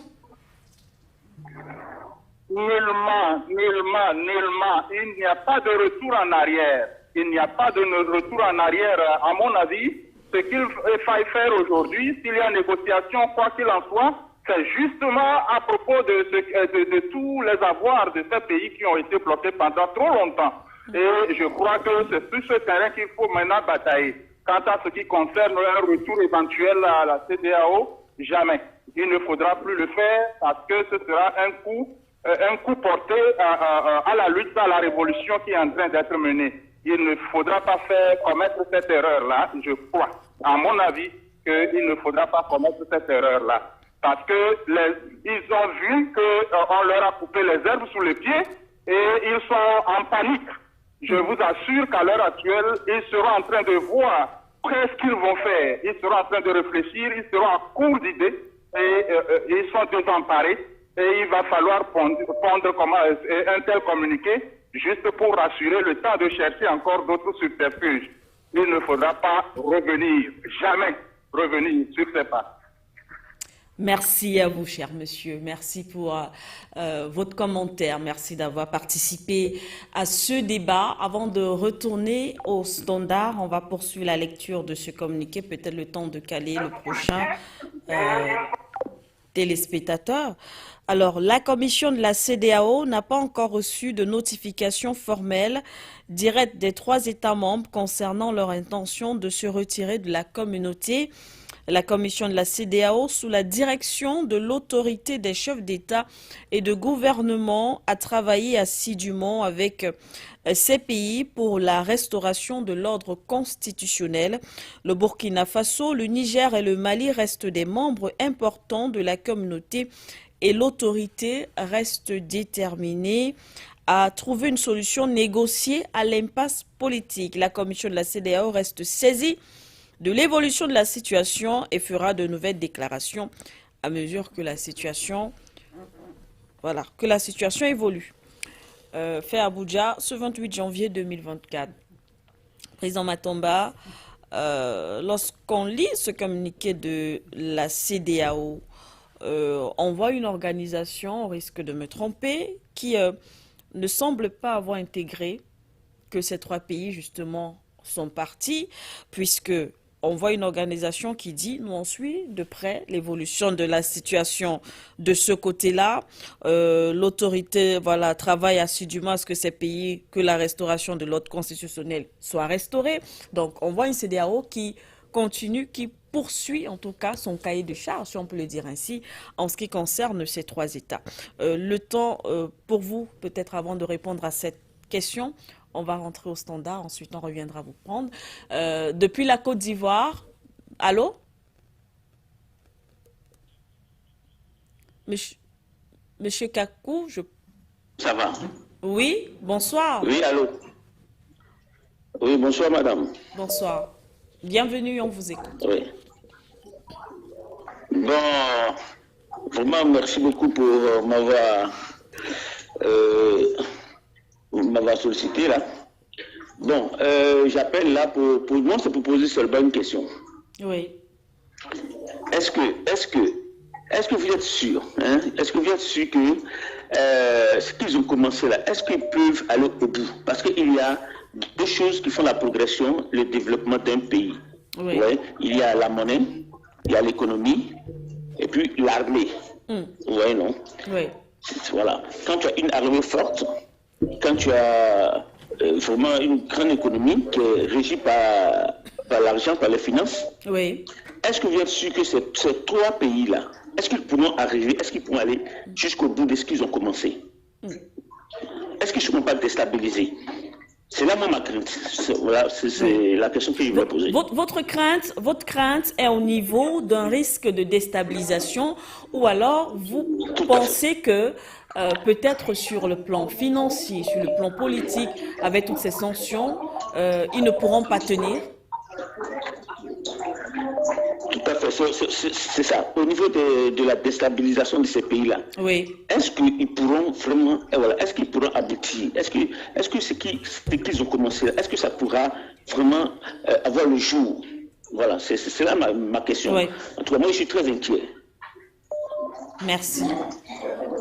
Merci à vous, monsieur, d'être passé par ici. On va effectivement passer peut-être, avant de répondre peut-être à la question qui a été posée, on va permettre à un de nos invités, pourquoi pas, de répondre à vos préoccupations. Est-ce qu'il y a un autre appel au standard?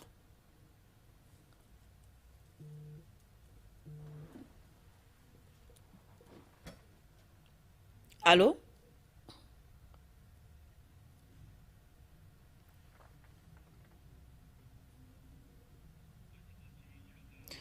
D'accord. Le temps de caler le téléspectateur du côté du standard, peut-être la préoccupation de M. Kakou depuis la Côte d'Ivoire.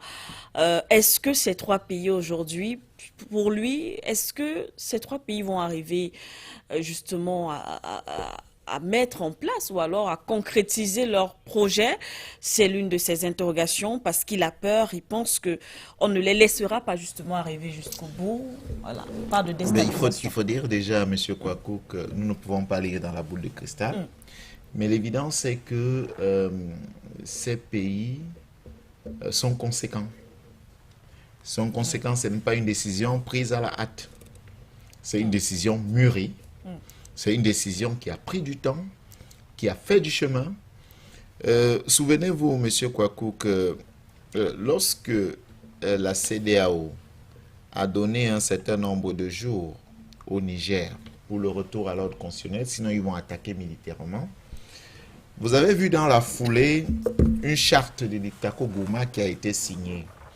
Et ce qui était mis en avant à cette époque-là, c'était la défense, n'est-ce pas, d'un pays si ce pays est attaqué de l'extérieur. Et aujourd'hui, vous connaissez, parce que vous êtes revenu dessus dans votre question, ce que représente le Mali en termes d'armée, ce que représente le Niger même en termes d'armée et ce que représente le Burkina. Et toutes ces armées qui ont fait un front de solidarité ont clairement dit si l'un d'eux est attaqué, alors c'est qu'on s'est attaqué aux trois pays, même aux quatre, parce que la Guinée-Conakry, à l'époque aussi, avait fait un communiqué, une sortie, où elle disait qu'elle fait partie, n'est-ce pas, des pays qui répondront si un de ces pays est attaqué militairement. Donc je voudrais peut-être rassurer ou dire à M. Kouakou qu'une décision qui est prise pas dans la foulée d'un coup de force, mais qui a pris du temps de faire du chemin. Ils ont certainement évalué tous les risques. Ils ont évalué, et ils ont eu le temps aussi, hein, entre autres, de faire le bilan, hein, de leur présence même dans la CEDEAO depuis avec cette monnaie, et ce qui n'a pas été fait jusque-là avant d'arriver à cette conclusion. Donc, et il faut noter que ces derniers, qu'on le veuille ou pas, qu'on les aime ou pas, démontrent jusqu'à preuve du contraire qu'ils consultent leur peuple avant de prendre des décisions. Donc je voudrais dire à M. Kouakou que ce n'est pas une décision prise à la hâte. Ce n'est pas une décision, selon moi, prise pour faire mal à la France ou à la CEDEAO. C'est une décision prise pour le bien, n'est-ce pas, des peuples de l'État du Sahel.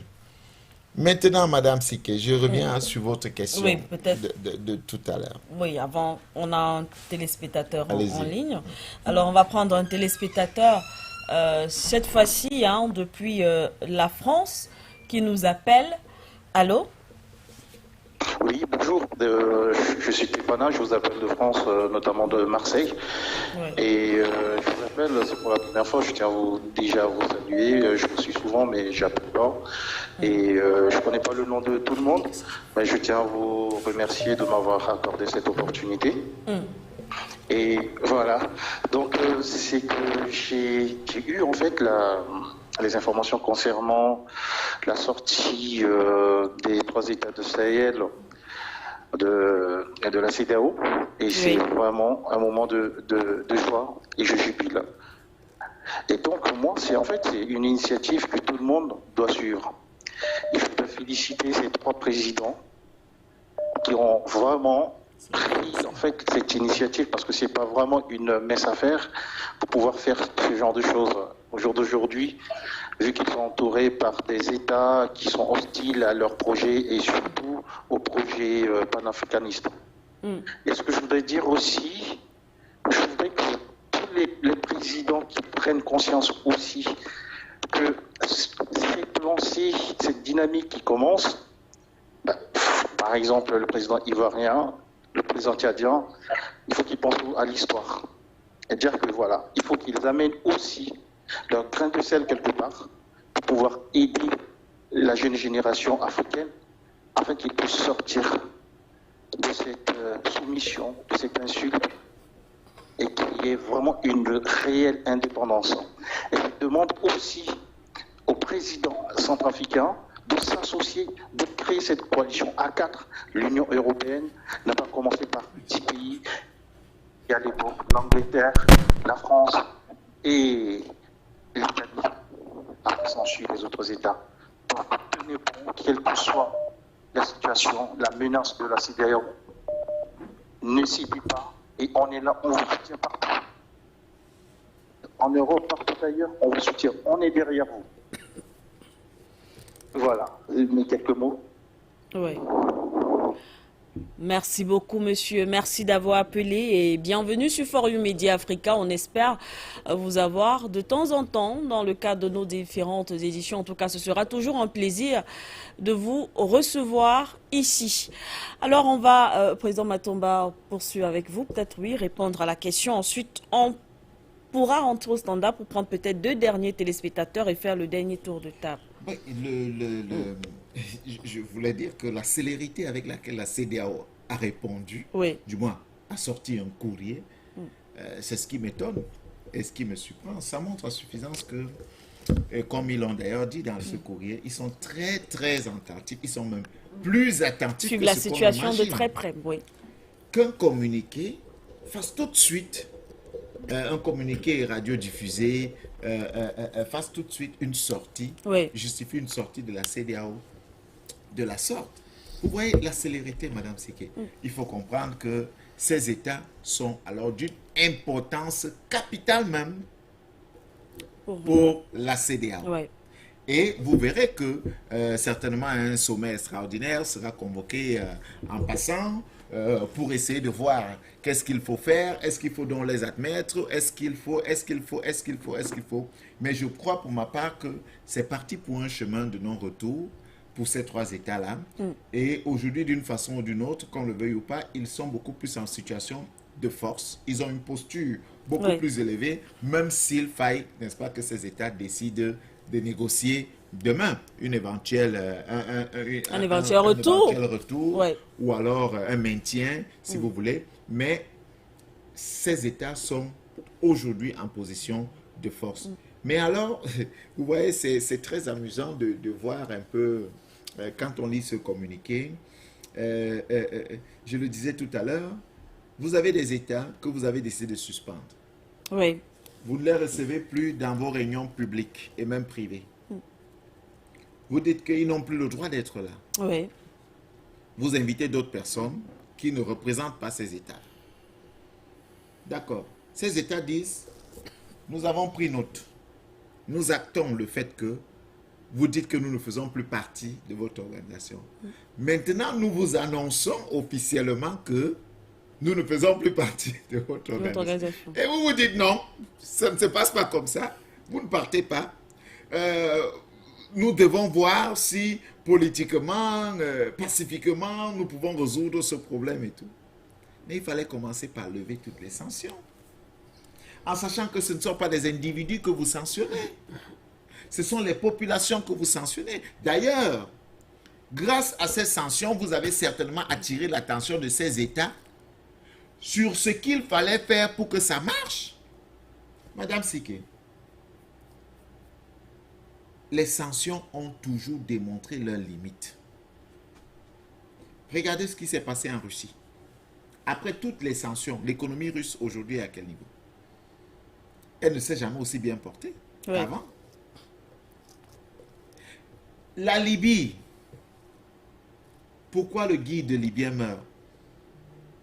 C'est après que on ait commencé à lever les sanctions qui pesaient sur la Libye. Mais avant, quand la Libye était sous sanctions, sous embargo, est-ce que la Libye ne vivait pas bien, Madame Siké? Bien au contraire.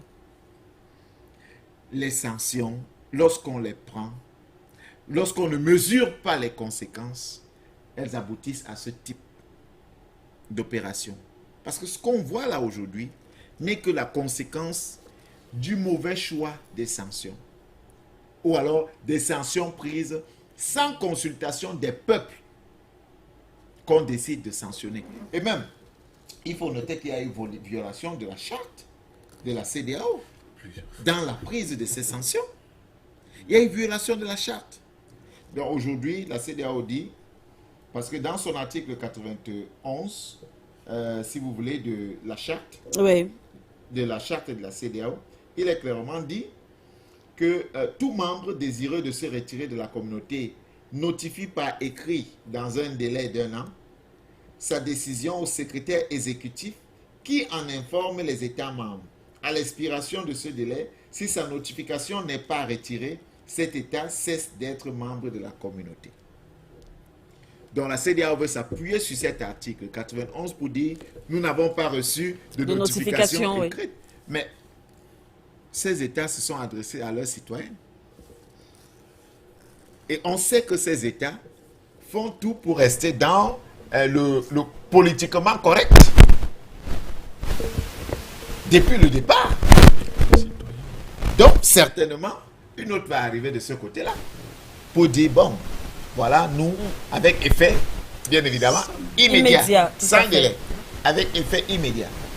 C'est à la CEDEAO de tirer les conséquences. Parce que, Madame Siké, cet exemple peut faire mouche. D'autres États vont suivre. Il peut y avoir une contagion. Oui, mais il y aura une contagion. Parce que tenez-vous tranquille. Si au bout d'1 an, 2 ans, des fruits très positifs commencent à se voir, à se faire ressentir, je dis bien au bout d'1 an, 2 ans, des fruits très positifs, qu'est-ce que vous pensez que les autres États feront? Ils comprendront que c'est le chemin à suivre. Parce qu'en réalité, on ne le dit pas assez.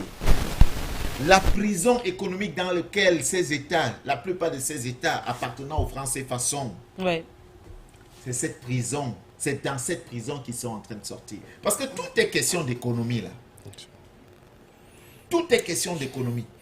Si on fait fi, on croit que bon, c'est vrai, nous allons dire que c'est géopolitique. Là, madame, c'est que je vous dis encore, on parle là d'économie dans le sens propre qui entraîne dans la géopolitique, géostratégique et tout ce que vous voulez.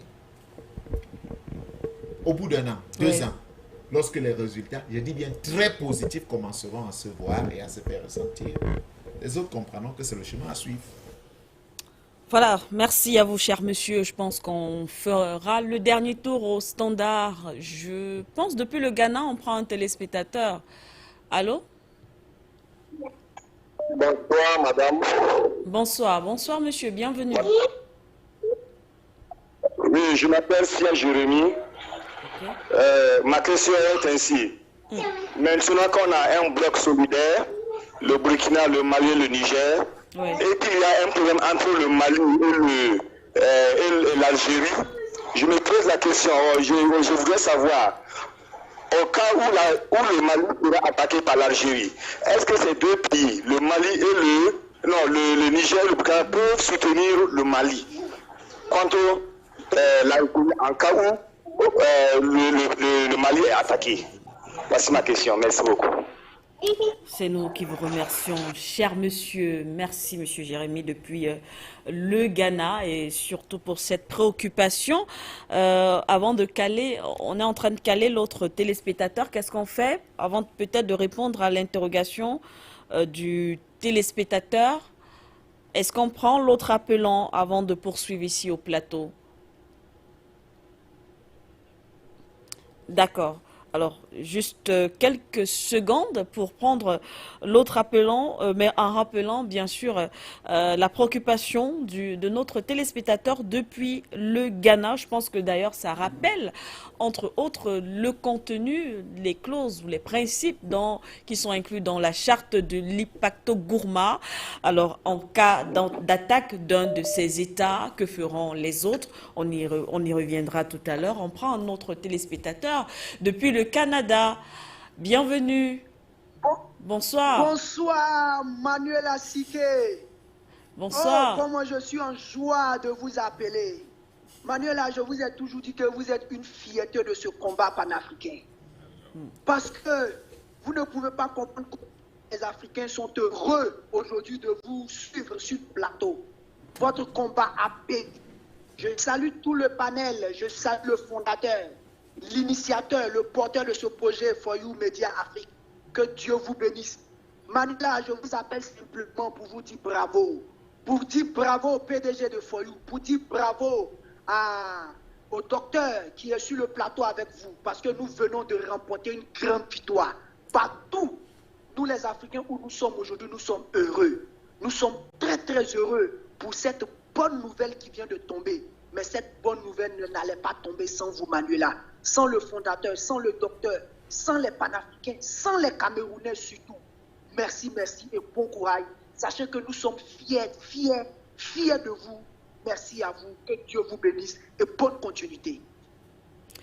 Merci beaucoup pour cet appel et ces encouragements. D'ailleurs, c'est une victoire, comme on le dit, mais une victoire qui n'aurait pas également pu se faire sans vous aussi, hein, chers téléspectateurs, parce que tous les jours, vous êtes avec nous, vous nous accompagnez, vous participez au débat. Donc, vous également, vous contribuez à ce combat. Merci beaucoup. Merci également à vous. Est-ce qu'on reste au standard, peut-être, pour prendre un dernier téléspectateur? Est-ce que c'est possible? Alors, en quelques secondes, hein, ensuite on prendra certainement le dernier téléspectateur. Simplement rappeler pour ceux qui nous retrouvent, qui nous rejoignent bien sûr, à l'instant, on parle de l'actualité, du moins, on revient sur cette décision de ces trois États, le Mali, le Burkina Faso et le Niger, qui ont décidé de sortir de la CEDEAO. On va au standard, on prend un autre téléspectateur. Allô? Oui, bonsoir Madame Siké. Un grand bonsoir à vous. Bonsoir. Un grand bonsoir à l'équipe technique. Un grand bonsoir à Président Matomba, que j'apprécie énormément pour ses analyses de très haut niveau. Monsieur Yamtimba aussi, très grand expert de haut niveau sur les analyses géopolitiques et économiques. Donc moi je félicite ce jour historique. Ce jour historique, il faut le fêter. Donc moi je suis heureux pour l'AES. J'espère que, donc, un petit mot sur l'Algérie. Je ne pense pas que l'Algérie ait des intentions malveillantes envers l'AES. Je ne l'espère pas de tout mon cœur. Moi, j'espère de tout mon cœur qu'au contraire, l'Algérie sera là pour supporter l'AES. J'espère de tout cœur, si M. Tebboune nous entend, moi j'espère, notre président, j'espère, il nous avait écouté lors de ma prestation sur votre radio il y a un moment. J'étais convaincu qu'il irait voir le président russe et non pas le président français. Aucun intérêt d'aller voir le président français, d'autant plus que rien n'a proposé, si ce n'est que de la malveillance envers nous, envers l'Afrique. Donc moi, ce que je souhaite vraiment que le président Tebboune nous ramène M. Lamamra à ses fonctions. Je ne dis pas que M. Attaf est mauvais, mais M. Lamamra est un très grand diplomate pour justement ce genre de situation. Moi, j'espère de tout cœur que M. Dicko sera remis à sa place. Je ne nie pas que c'est peut-être un grand imam, je dis bien peut-être un grand imam, et j'espère qu'il va entendre nos paroles et les paroles de l'AES. Et je suis heureux pour le Mali qui a repris Kidal. J'espère qu'ils vont gérer cette situation en bonne entente avec nos frères algériens. Et je souhaite beaucoup de bonheur à l'Afrique. Sur ce, je vous souhaite une bonne continuation. Merci beaucoup pour votre accueil. Bonne soirée. C'est nous qui vous remercions. Merci également d'avoir appelé ce soir. Et on le sait, d'ailleurs, c'est vrai qu'il y a beaucoup de polémiques. Peut-être on reviendra là-dessus en ce qui concerne l'Algérie. Mais on sait aussi, on a vu ces sorties de l'Algérie qui, dès le départ, a apporté son soutien à ces États. Et précisément, d'ailleurs, on a vu avec le Mali.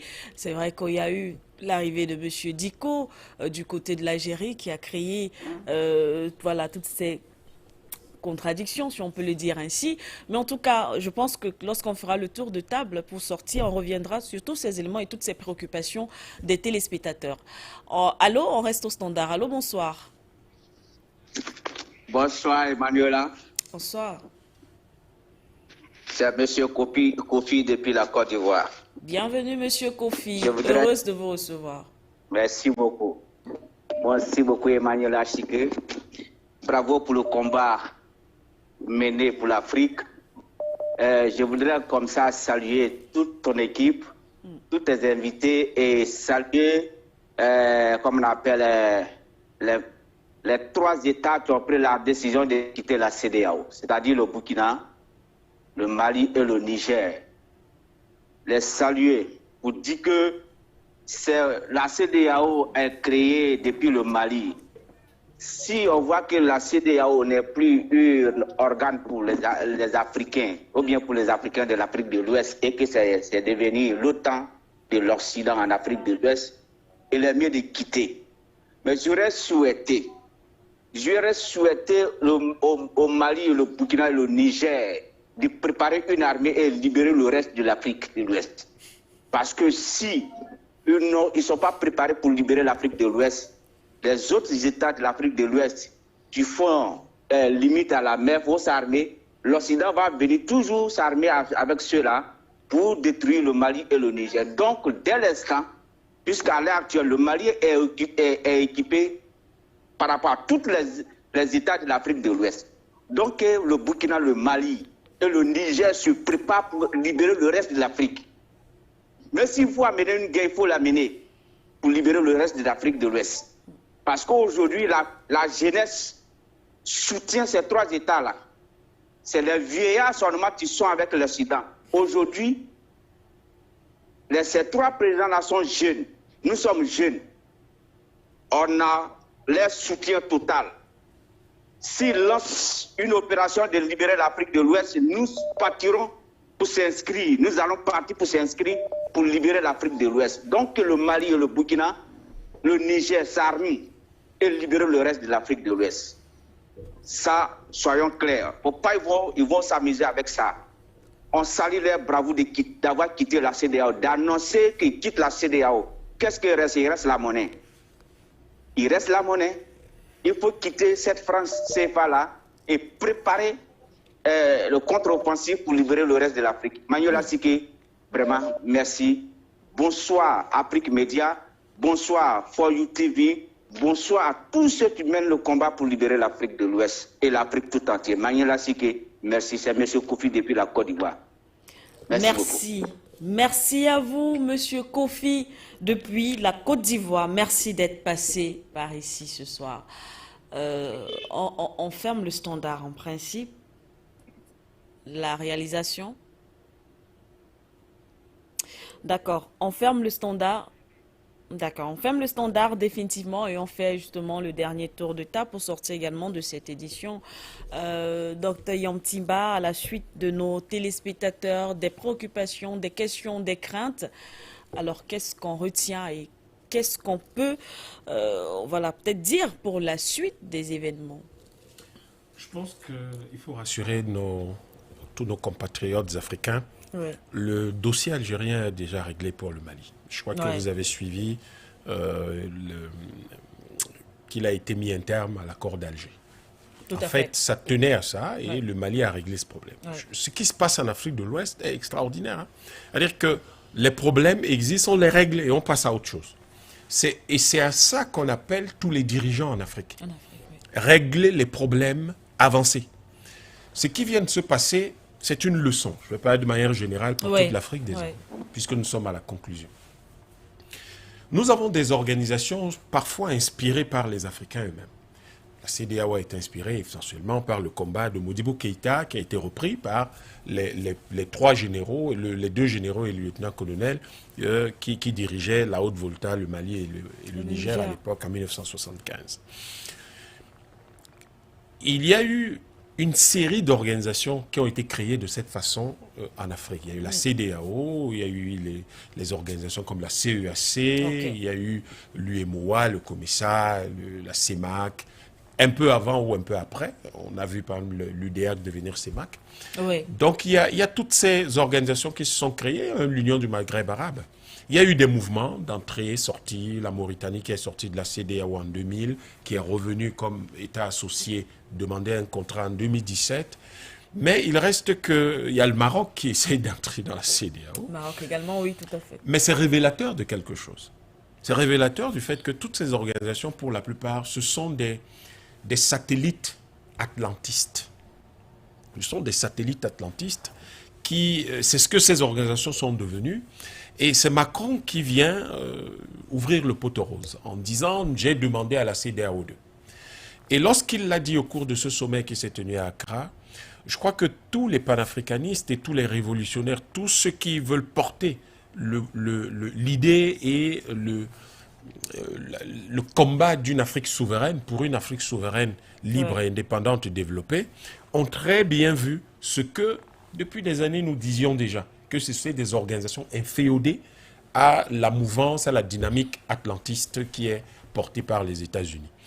Et aujourd'hui, nous avons donc ce courant qui porte l'Afrique vers sa souveraineté et son développement, qui commence à percer et qui commence à régler un certain nombre de problèmes et à se départir de ces organisations-là.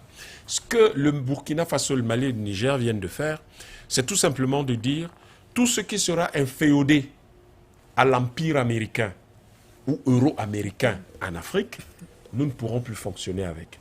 Et c'est un message qui est envoyé à toute l'Afrique. C'est un message qui dit à l'UEMOA, vous ne pouvez pas continuer à exister. Vous ne pouvez pas. Et vous voyez que le Burkina, le Mali et le Niger, en un même mouvement, disloquent les deux organisations qui existent en Afrique de l'Ouest. L'organisation de la France-Afrique, l'UEMOA, et l'organisation atlantiste qu'est la CEDEAO. Et envoie un message qui ne peut pas être ignoré en Afrique centrale, où on a une organisation de la France-Afrique qui est la CEMAC, et on a une organisation atlantiste qui devenait cette organisation atlantiste, la CEAC, et qui aujourd'hui, par la reprise en main, l'implication de plus en plus forte de l'Angola, par exemple, essaie de tirer cette organisation vers la dynamique révolutionnaire, souverainiste et libératrice africaine, à travers, par exemple, la fusion, le projet de fusion entre la CEMAC et la CEAC, et le projet de la monnaie.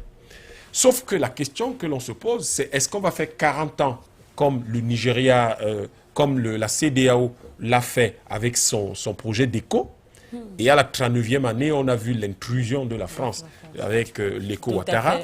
Est-ce que nous allons très rapidement, d'ici 2025, régler le problème? Parce que M. Verissimo, qui est à la tête de la commission de la CEAC, il a un mandat. Est-ce qu'à la fin de ce mandat, on aura cette fusion et cette monnaie? Et donc, le message est très fort. C'est le message qui consiste à dire nous n'avons rien à perdre à devenir indépendants. Bien au contraire. Nous n'avons rien à perdre. Dans tous les cas, les gens nous font la guerre. Même au moment où nous étions leurs larbins, ils nous faisaient la guerre puisque c'est eux qui ont envoyé les terroristes. Il vaut mieux donc au moins être souverain et indépendant et combattre ces mercenaires-là en sachant que ce que nous défendons est au moins ce qui nous appartient et ce que nous déclarons comme être notre propriété. Mais pas être à la fois des larbins, mais des larbins qu'on harcèle, des larbins qu'on matraque, on tue nos compatriotes. Pendant ce temps, nous sommes en train d'obéir à des ordres iniques qui sont donnés par ces gens-là. Donc, en gros, c'est ce message que je retiens. Et c'est une journée à la fois historique, mais également une journée d'inspiration qui devrait servir de repère pour l'Afrique de demain. Avant peut-être de chuter, En quelques mots, peut-être pour répondre à notre téléspectateur qui parlait, je pense qu'il est revenu, il a fait allusion à cette solidarité au cas où un de ces États est attaqué, même si on ne reste pas calqué sur l'Algérie. Mais est-ce que si un État est attaqué, peut-être pour éclaircir un peu, oui, absolument. Nos téléspectateurs. La charte du Liptako Gourma, elle est claire. En fait, c'est une plateforme de défense commune. Un État est attaqué, vous croyez attaquer un État, mais en fait, vous en attaquez 3. Si vous attaquez un seul, les 3 autres vous poursuivent. D'ailleurs, ils l'ont déjà fait. Alors, c'est ça qui est extraordinaire avec ces 3 États. C'est-à-dire qu'ils créent, ils signent la charte du Liptako Gourma, je crois que c'était en septembre l'année dernière. Immédiatement après l'opération de Kidal, engage les forces des 3 armées. Donc, ce ne sont pas des gens qui bavardent, c'est des gens qui agissent. Et notre ami, nous devrions le rassurer que s'il y a un seul État, si quelqu'un pense attaquer un seul de ces 3 États, il aura la réaction, non même pas d'abord des 3 dans le cadre de l'accord du Liptako Gourma, mais de 4 États, puisque la Guinée également, Conakry avait dit, peut-être qu'il ne les suit pas, elle ne les suit pas encore dans l'AES, mais elle avait dit sur le plan de la défense, elle est partie prenante de cette plateforme-là. Donc soyez rassurés, en réalité, ce qui se passe aujourd'hui, c'est que le niveau d'armement de ces pays-là, mais ce n'est pas l'armement qui fait une guerre. Le niveau de formation, d'expertise et surtout de mental des soldats de ces 3 pays aujourd'hui est tel que je pense qu'il vaut mieux ne pas essayer de les attaquer. Et n'allez pas croire que M. Ouattara a repris, s'est arrêté et a ramené ses amis du Nigeria et du Ghana vers une solution diplomatique parce que tout d'un coup, ils étaient devenus magnanimes. Non, ils ont bien senti, que les forces, les chefs d'état-major leur ont dit « Ne vous aventurez pas dans cette affaire, on ne s'en sortira pas. » Parce que de toutes les façons, lorsque nous irons attaquer le Niger et que ces gens-là vont commencer à déployer leur armada, mais ils vont attaquer tous les pays en même temps. Et contrairement à ce qu'on croit, le Mali, c'est depuis 2012, ça fait plus de 10 ans qu'ils ne vivent que ça. La guerre, les souffrances, la privation. Vous imaginez si, en attaquant ces gens-là, Lagos, Abuja, Port Harcourt, Calabar, Accra, Koumassi, Abidjan, San Pedro étaient attaqués, qui s'en sortirait? Qui subirait le plus de difficultés? Donc, soyez rassurés, ce sont des...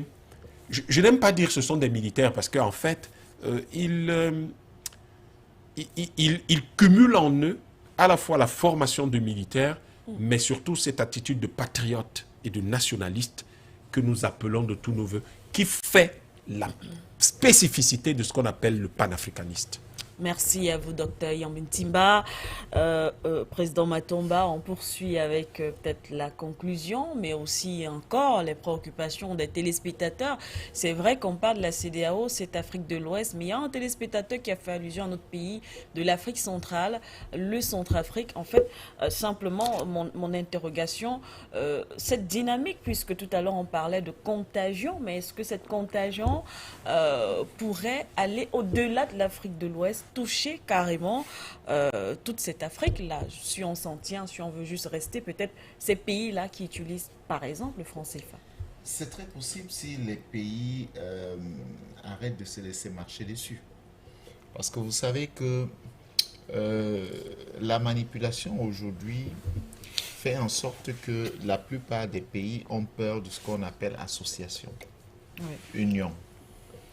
Vous voyez 3 États se démarquer de l'Afrique de l'Ouest et il vous est difficile de voir d'autres États être dans le franc CFA, aller dans cette direction-là parce qu'en fait, on présente à ces États-là les dangers qu'il y aurait à suivre ces derniers. On leur présente tout ce qui sera mauvais. Que ça. Mais on ne leur présente aucun avantage. D'ailleurs, on n'a pas à leur présenter ce qui est mauvais ou ce qui est bien. Ce qui est évident, Madame Siké, c'est qu'aujourd'hui, les États doivent pouvoir faire le bilan de leur présence dans des zones économiques spécifiques. Les États doivent faire le bilan de leur présence depuis ce qu'on aurait appelé indépendance. les États doivent faire le bilan de leur coopération avec certains États depuis les indépendances. Voilà ce qu'il faut faire. Donc, on n'a pas à dire à un État, suivez telle direction ou ne suivez pas, et les États doivent donc poser des actes. Non seulement qui sont bien pour leur pays, mais qui sont par conséquent bien pour l'Afrique en général.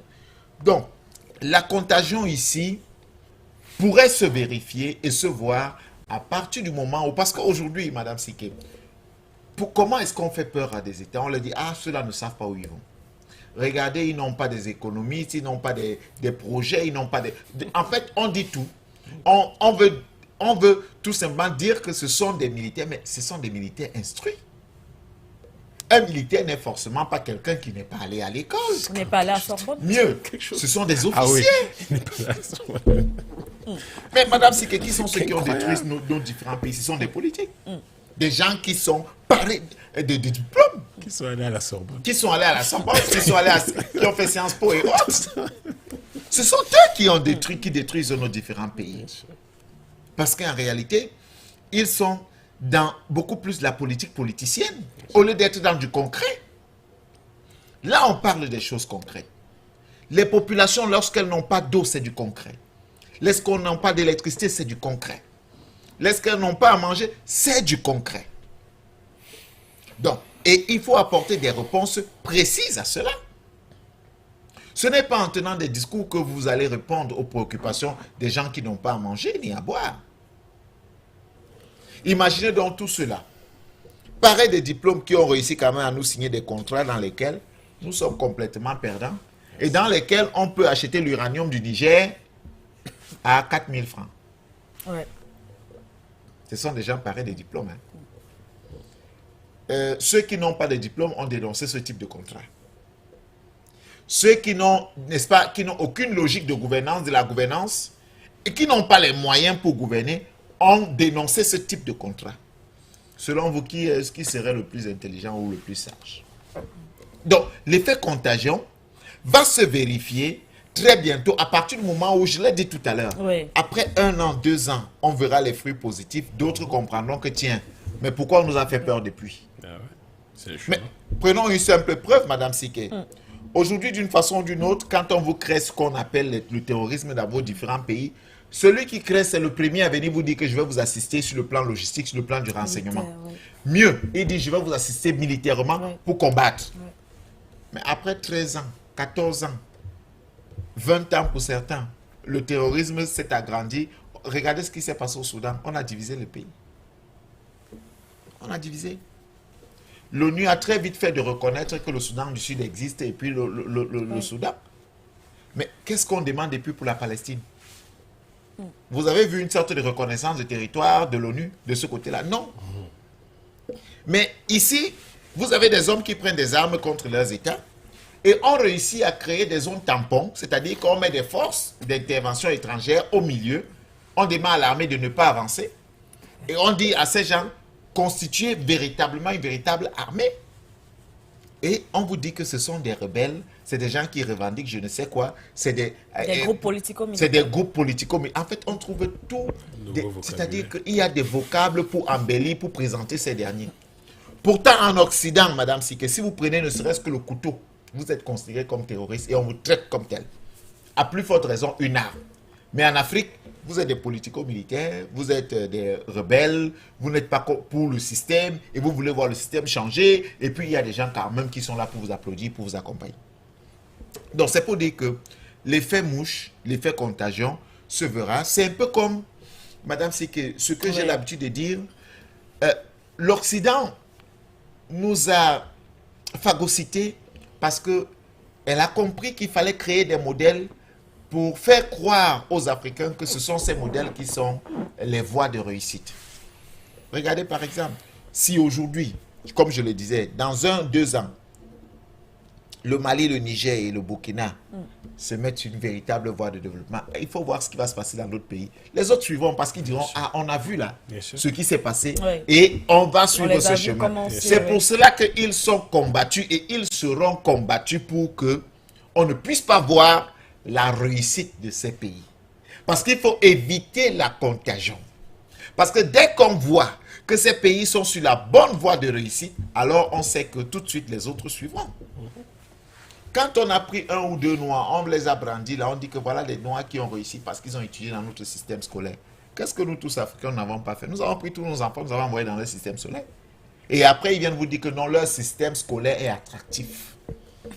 C'est-à-dire que nous envoyons des gens être formés pour des réalités qui n'ont rien à voir avec notre environnement. Et puis, la conséquence directe, c'est que quand ils finissent leur formation, ils ne veulent même plus rentrer parce qu'ils se disent on va aller travailler où?